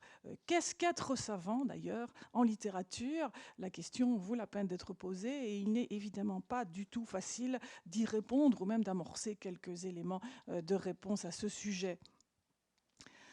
Alors moi, donc, je voudrais faire valoir, au fond, 4 points, ce que j'appellerais des points d'impact de Sand, de sa vie et de son œuvre, pour le sujet qui nous intéresse. Le premier, c'est le plus évident. Il regarde le volet féministe et les réflexions de tous ordres sur la fameuse condition des femmes. Et on se souviendra que Geneviève Fraisse a réfuté l'idée même de la condition en disant qu'il y avait là un geste de clôture et d'enfermement qui, à la longue, était passablement insupportable.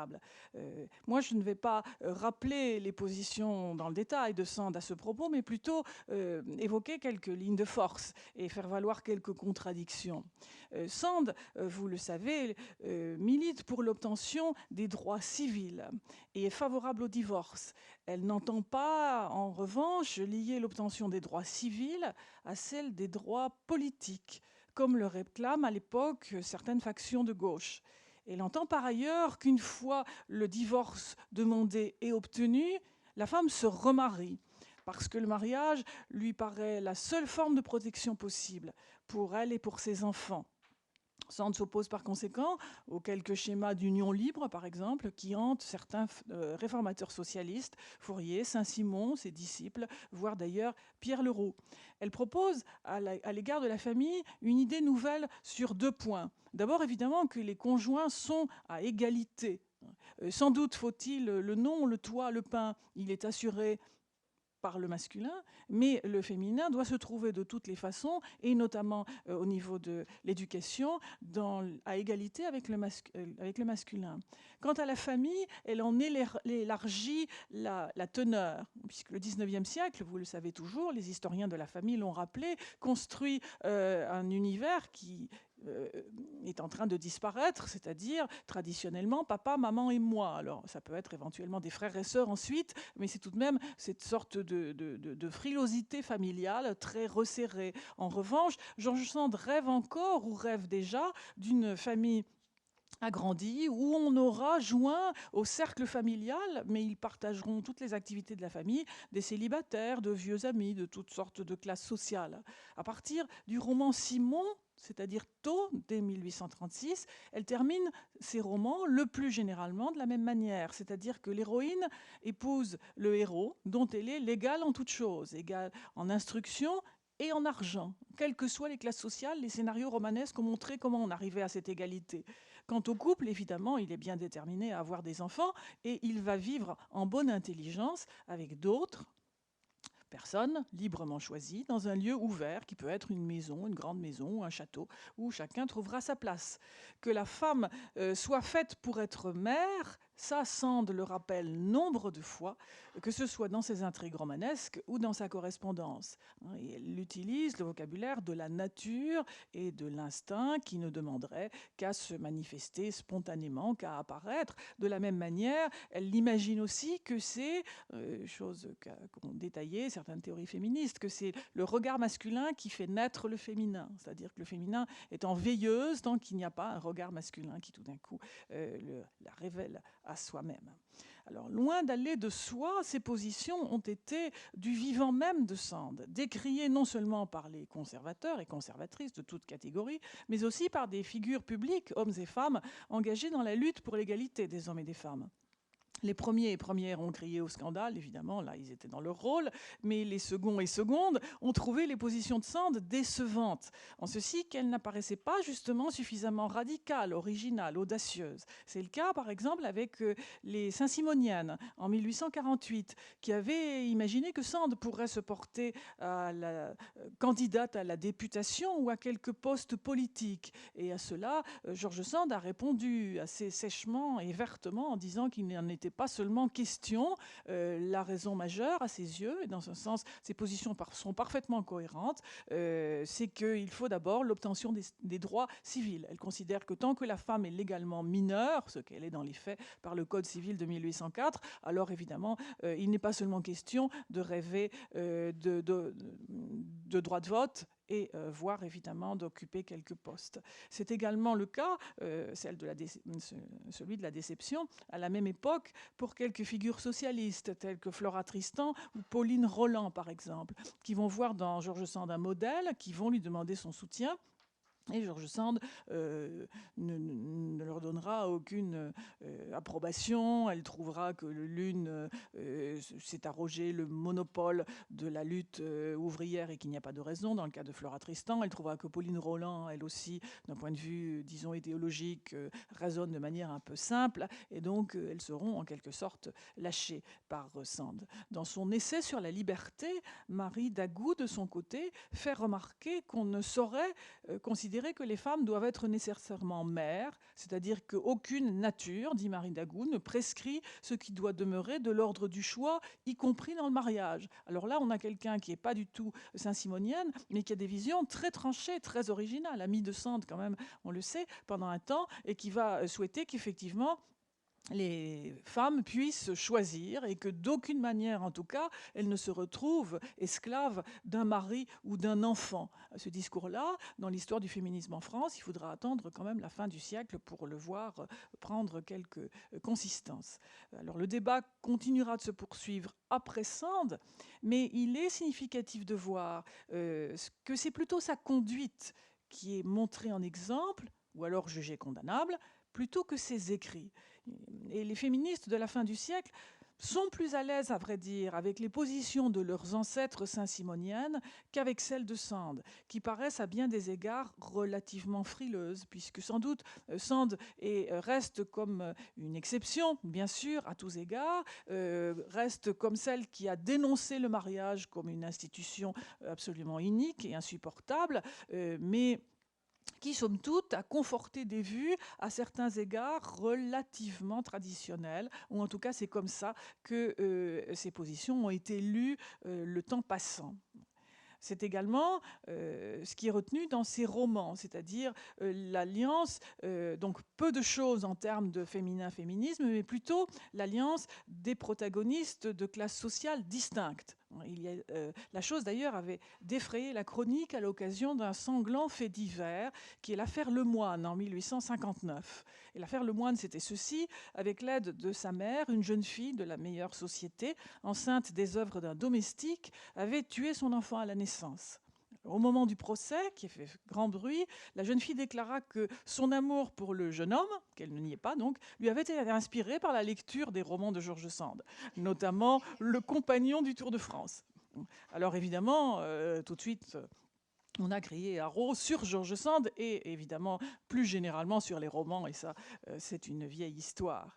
Le deuxième point d'impact, alors, à mon sens, de George Sand tient à ses positions politiques. La chose est peut-être un petit peu plus connue. Elles apparaissent fortement défendues à partir des années 1840. Et peut-être ce qui est le plus frappant à cet égard, c'est le fait qu'elle ait si bien compris que la presse joue désormais un rôle absolument majeur dans la diffusion des idées. Alors, un certain nombre de collègues sont engagés dans de grands projets et depuis déjà un certain nombre d'années sur la presse. Et je pense qu'effectivement, notre vision de l'histoire de la littérature va en être changée, en est déjà en partie changée. Et il est tout à fait significatif de voir que George Sand va faire dans ce domaine deux gestes forts.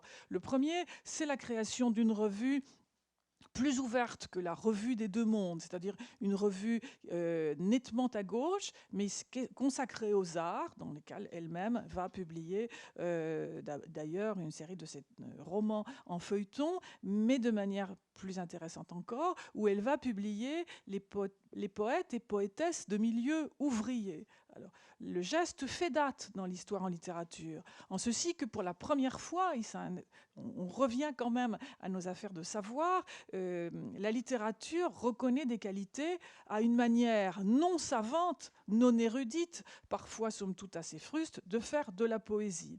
Les arguments de Sand en défense de cette manière de procéder sont liés à l'idée plus générale, qu'elle partage d'ailleurs avec un certain nombre d'érudits du temps, selon laquelle toute forme primitive, première d'art, vaut largement les autres. Le peuple aussi est artiste, est une constante des énoncés de l'époque en faveur d'une reconnaissance des œuvres de ceux et celles qui, à première vue, n'ont justement pas reçu l'instruction que la littérature nécessite en principe. La question n'est pas anodine et a pour le moins l'intérêt de casser un monopole, celui des savoirs en littérature précisément. Par ailleurs, donc ça c'est le premier geste, création d'une revue.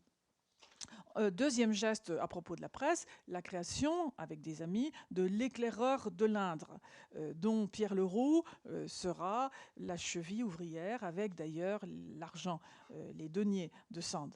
Autre moyen pour elle, après la création de la revue indépendante, de s'assurer que la presse n'est pas seulement inféodée au pouvoir en place. Ces deux entreprises vont disparaître dans la tourmente de 1848, mais c'est à ce moment-là qu'elle fonde un autre journal éphémère qui portera le nom, repris ensuite par Sartre vraisemblablement sans qu'il en ait l'idée, qui s'appelait La Cause du Peuple.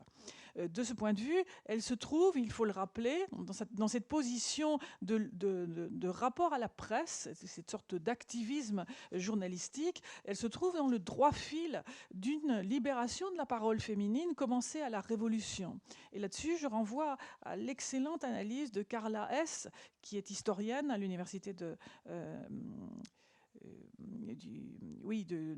Northern University, intitulé donc le livre The Other Enlightenment, et qui a mené une enquête très approfondie sur les publications des femmes entre 1789 et 1799.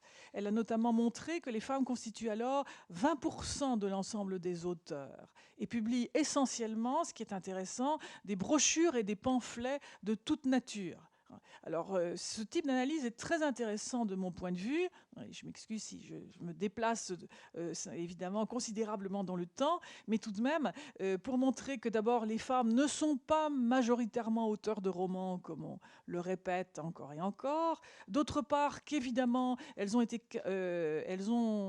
à l'occasion de la Révolution, été capables d'exposer, argumenter, de requêtes, d'exposer d'une opinion ou d'un projet de réforme. Et par ailleurs, autre lieu commun qui est souvent énoncé à leur égard, qu'elles ne sont pas nécessairement féministes ou disons proto-féministes, puisque ces pamphlets, en réalité, occupent tout le spectre des positions politiques. On les voit défendre la reine Marie-Antoinette, défendre la monarchie, écrire des poèmes en l'honneur des enfants royaux, etc.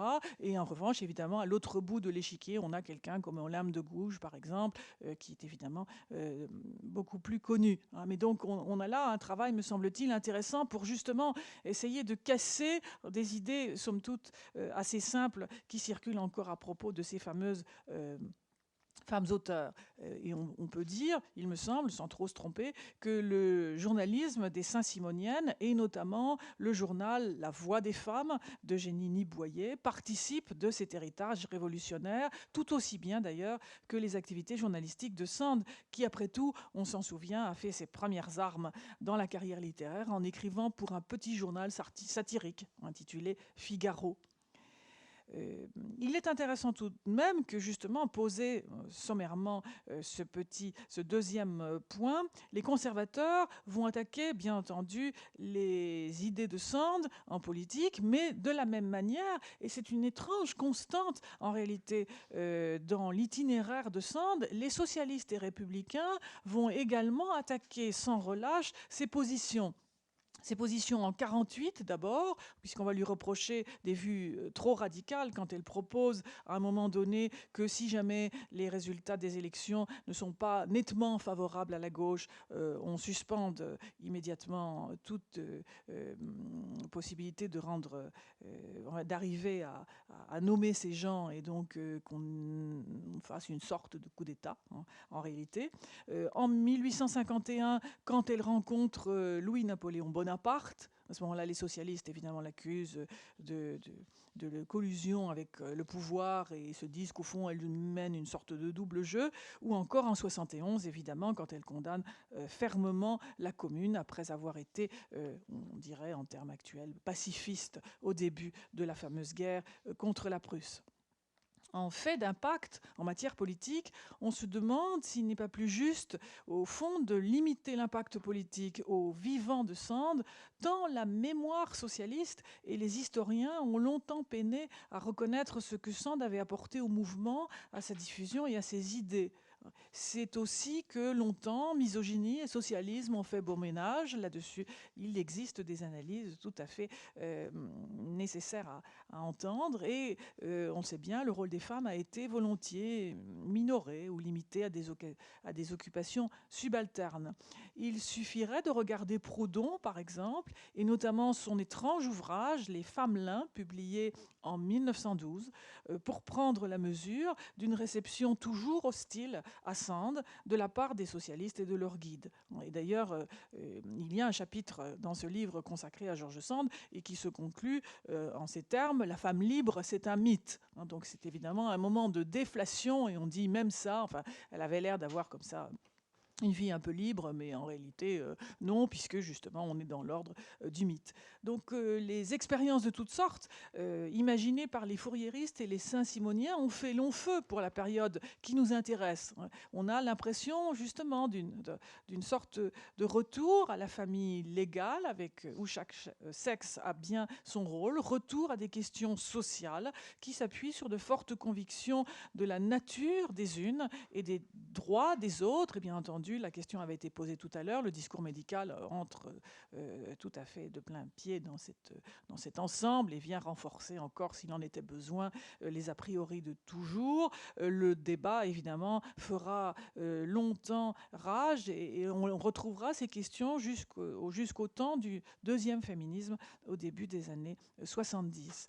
On comprend au total que l'histoire du socialisme n'accordera pas grand crédit à Sand, en vérité rarement cité, à l'exception de ses positions au début de la Révolution de février 1848. Le troisième point concerne l'impact littéraire des romans et de l'autobiographie de Sand, Histoire de ma vie, qu'elle publie, je vous le rappelle, entre une centaine de feuilletons entre 1849 et 1850. Les quelques études le montrent, ce récit personnel qui invite tout le monde à écrire fait mouche, et les femmes s'y voient encouragées elles aussi à écrire leur vie. Et pourtant, la chose ne va pas de soi. Alors sans doute, c'est bien une femme qui écrit, mais la célèbre apostrophe de Sand, qui invite tout le monde à écrire, frappe quand on la relit par son caractère parfaitement masculin. Et elle dit ceci: artisan qui commençait à tout comprendre, c'est le premier chapitre d'Histoire de ma vie. Paysan qui commençait à savoir écrire, n'oubliez donc plus vos morts. Transmettez la vie de vos pères à vos fils. Alors on est bien dans une rhétorique égalitaire, assurément, mais parfaitement masculine, c'est-à-dire l'histoire de la famille. Et là, on le voit à quel point on est chez Sand sans cesse, il y a des tâches aveugles comme ça, c'est-à-dire que la position politique fait un moment oublier, somme toute, que le féminin aussi devrait intervenir de quelque manière. Et ce n'est pas que on est seulement dans une, oui, mais à l'époque, on pouvait difficilement imaginer telle ou telle position, puisqu'on le sait, à l'époque, il y a des femmes qui pensent de cette manière et qui ont déjà réfléchi et qui ont formulé des positions sur ce seul point, plus intéressante. Évidemment, pour elle, la transmission, l'image même, le principe même de la transmission se fait du père au fils et non de la mère à la fille.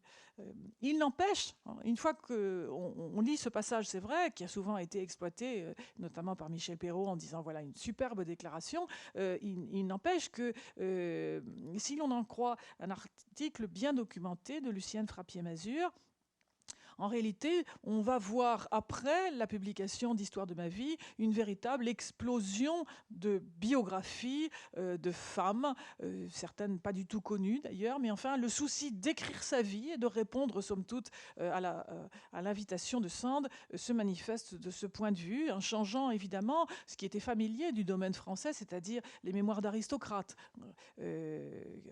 qui avaient éclos après, enfin, qui s'étaient multipliés après au moment de la Restauration. Sand va servir cette fois de modèle aux femmes de conditions plus modestes. Mais en revanche, force est de constater, et là on est bien il me semble, dans un ensemble de facteurs qui compliquent les affaires, on n'est toujours pas, évidemment, dans une sorte de version féminine des Confessions de Rousseau. Puisque, bien sûr, la critique a répété à quel point le corps est absent, le corps de l'auteur est absent, et le sexe de l'auteur jusqu'à un certain point. George Sand a fait le choix d'être extrêmement discrète, appuyant évidemment là-dessus toutes les théories sur l'inévitable ou la nécessaire discrétion, pudeur, etc. Les romans font d'ailleurs exactement pareil.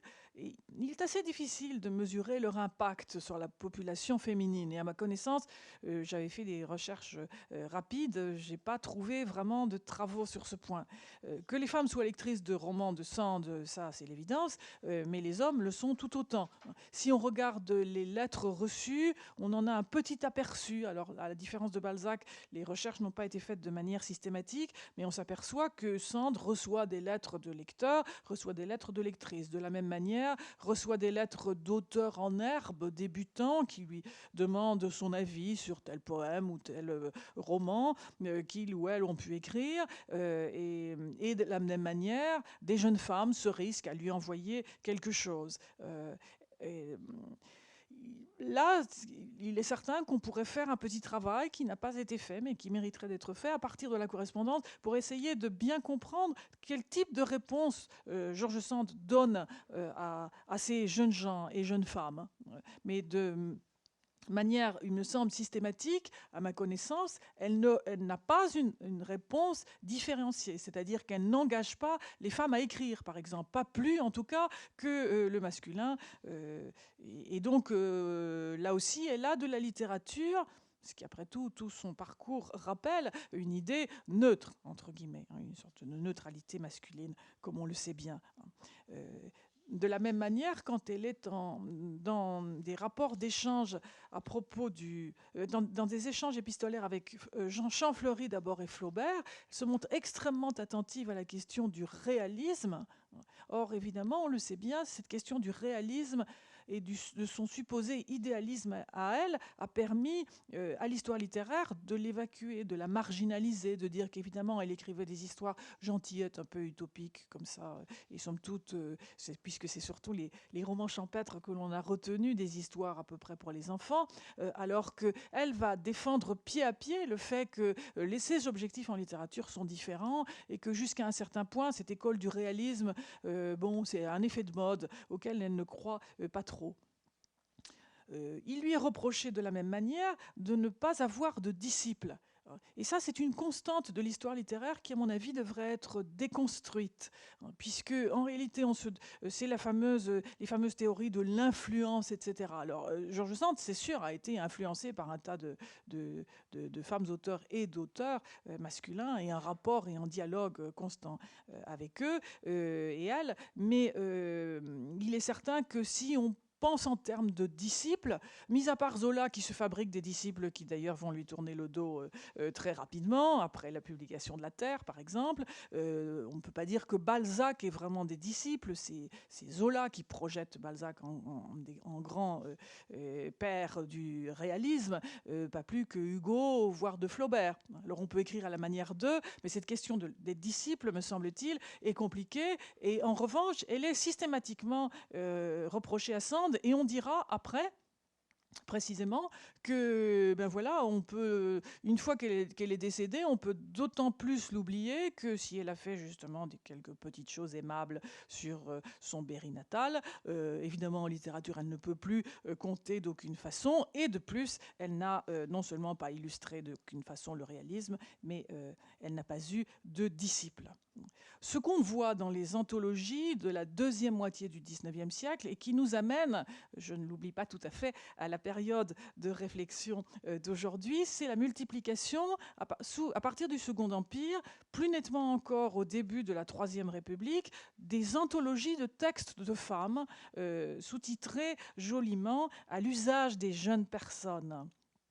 Et alors, ces jeunes personnes savent de George Sand ceci, c'est que généralement, les quelques pages qui sont choisies sont des descriptions de la campagne berrichonne. J'ai pas trouvé d'exception là-dessus. Et généralement, dans l'introduction, il y a des mises en garde sévères. Alors, j'en ai reprise une, Jacques Duplessis, qui a composé un trésor littéraire des jeunes personnes, justement, à l'usage des jeunes personnes, les textes de femmes étant destinés aux femmes, dans un effet de clôture qui se construit très précisément vers cette époque-là. Il dit, par exemple, ça c'est dans l'introduction, donc il y aura quelques pages sur le Berry ensuite, George Sand est certainement l'écrivain masculin, qui depuis 30 ans a perverti le plus d'esprit et gâté le plus de cœur. Nous pouvons l'appeler sans hésiter le plus puissant des destructeurs. On remarquera le masculin, mais on remarquera qu'aussi, justement, après, les choix sont ceux d'une description charmante tirée de Valentine du Berry. Alors, il est vrai, si on regardait, si on s'apercevait, si on travaillait un petit peu davantage sur ces anthologies, qui sont souvent l'émanation de l'enseignement catholique, que l'enseignement catholique, bien sûr, se souvient que George Sand et son œuvre ont été placées à l'index en 1863, à la suite d'une publication jugée anticléricale, et elle-même l'avait imaginée tout à fait dans ces termes, Mademoiselle La Quintigny. Quand Gustave Lançon publie son histoire littéraire, histoire de la littérature française, pardon, en 1895. C'est tout à fait intéressant de voir que là, la réputation de Sand, en fait, est déjà arrêtée, elle s'est figée. Il est entendu que, justement, c'est l'auteur de quelques romans champêtres, et que pour le reste, bien sûr, elle n'a ni génie ni talent véritable, devant tout à une sorte de succès de scandale. Et là aussi, Lançon est bien soucieux, c'est à la fois la fin, Lançon marque à la fois la fin d'un ensemble de considérations sur la littérature des femmes, mais le début évidemment de quelque chose qui dure encore. Lançon dit qu'au fond, son succès tient au fait qu'elle était de sexe féminin. Une fois qu'on a compris ça, on comprend le peu de talent qu'elle a eu, bien évidemment. Alors, dans le quatrième point de mon exposé, très succinct sur les savoirs, allait porter sur ce qui, à mon sens, est le plus original, sans doute, c'est-à-dire le travail accompli dans le domaine des arts et traditions populaires et de l'intérêt pour le Berry. Parce que là, on aurait pu montrer, je sors tout à fait du sujet, c'est pour ça que je vais m'arrêter bientôt, que, assurément, l'apport de Sand est tout à fait considérable et que l'influence, ensuite, sur le début du discours ethnographique, justement, sur le monde rural, sur l'intérêt de la musique, etc., est vraiment novateur. Et elle est à la fois pionnier, puis elle travaille avec un certain nombre de gens qui constituent notamment des lexiques du berrichon, etc.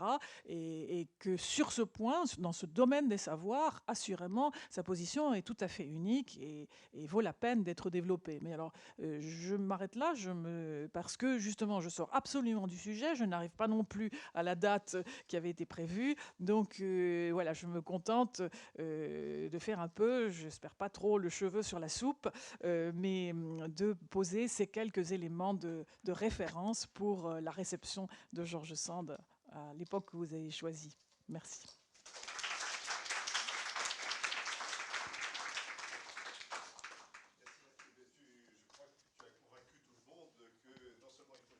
mais il faut réfléchir à son rôle et à ce qu'elle a été, et surtout à la manière dont elle a été élue, manifestement. Donc il y a du travail à faire, l'appel aux Sandiens.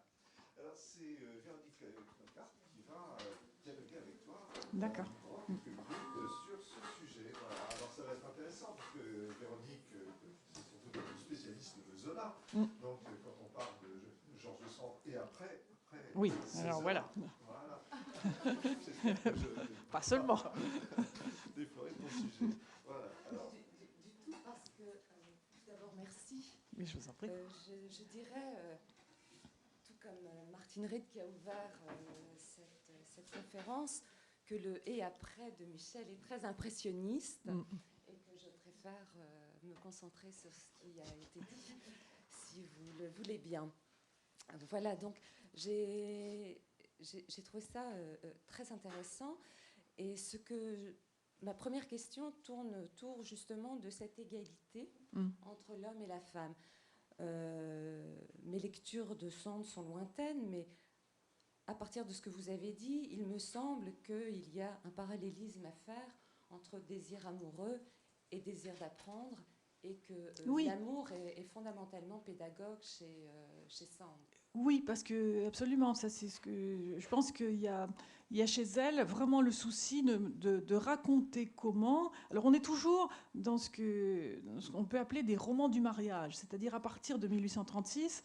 Au-delà d'Indiana et des premières idées selon lesquelles, effectivement, les femmes sont malheureuses en mariage, elles doivent absolument se libérer de cette tutelle, etc., elle revoit en quelque sorte les schémas. Après, il y a quelques romans qui font exception, mais disons pour donner au corpus une relative cohérence. À partir de 1836, elle dessine bien des romans du mariage où très vite, d'ailleurs, le masculin arrive un héros, arrive une héroïne, et on sait qu'ils vont se marier, mais le roman va raconter quelles sont les conditions pour qu'ils arrivent à l'égalité dans le mariage.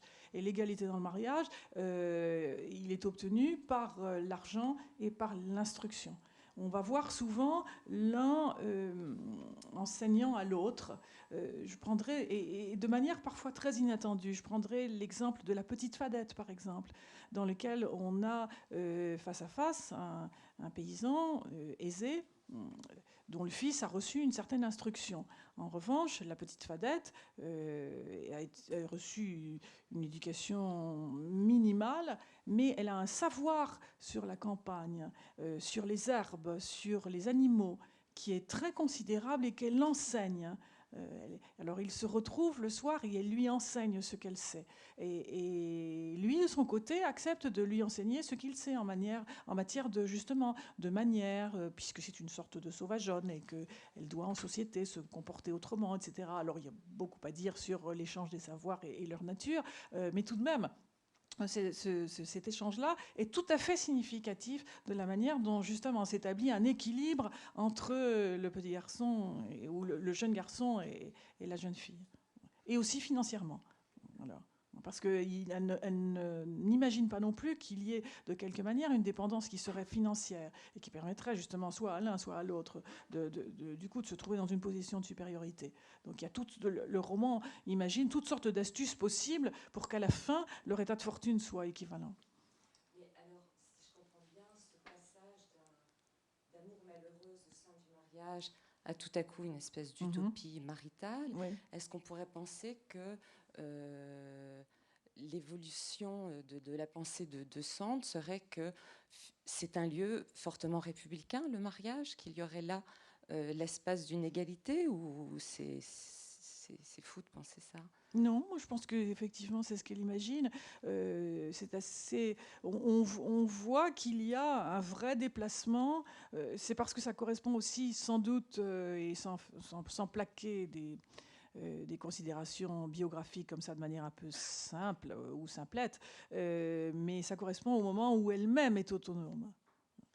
Et à ce moment-là, la fiction sert à montrer qu'au fond, on pourrait imaginer d'autres liens, mais le lien est toujours celui du mariage. C'est-à-dire qu'elle revient à la loi, et on pourrait citer quelques pages de quelques lettres de la correspondance, justement, dans lesquelles elle insiste bien sur la nécessité que la loi soit bien faite, et qu'à ce moment-là, justement, si on a choisi un mauvais conjoint, eh bien, on recommence. Mais on recommence. C'est-à-dire qu'il ne s'agit pas de se dire ça a été affreux, on se libère, et puis évidemment, jamais plus on ne retourne dans ce piège.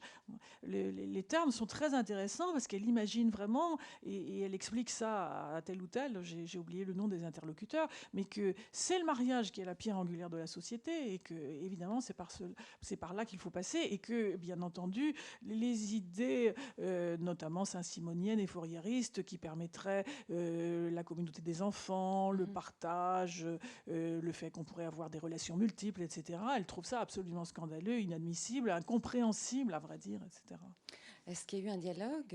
Est-ce qu'elle s'est prononcée sur les travaux de Michelet, sur la pensée de Michelet alors, je me souviens de quelques extraits de lettres où elle dit incidemment qu'elle n'aime pas du tout Michelet. Parce qu'il y a cette vision-là de l'amour pédagogue du mari sur mais c'est pas égalitaire. Mais pas du tout. Voilà. Non, d'accord. Non, et justement, je vais pas citer de mémoire, mais elle a des mots très durs justement sur les textes de Michelet. En disant que, si je me souviens bien, que justement c'est un historien, il est sérieux, etc., mais que elle n'adhère pas du tout aux idées qui sont défendues.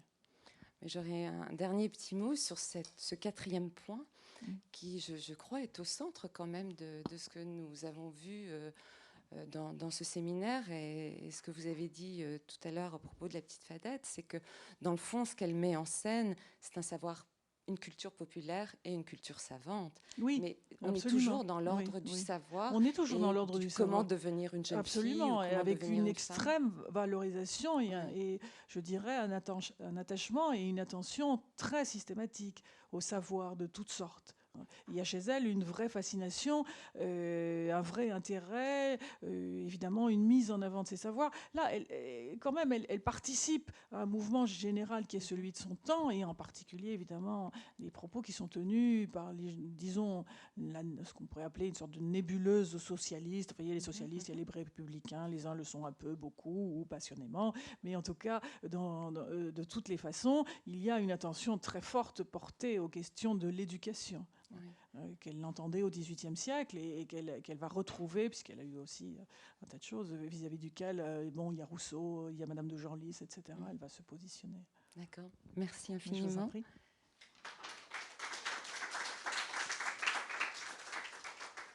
Est-ce que je donne la parole ?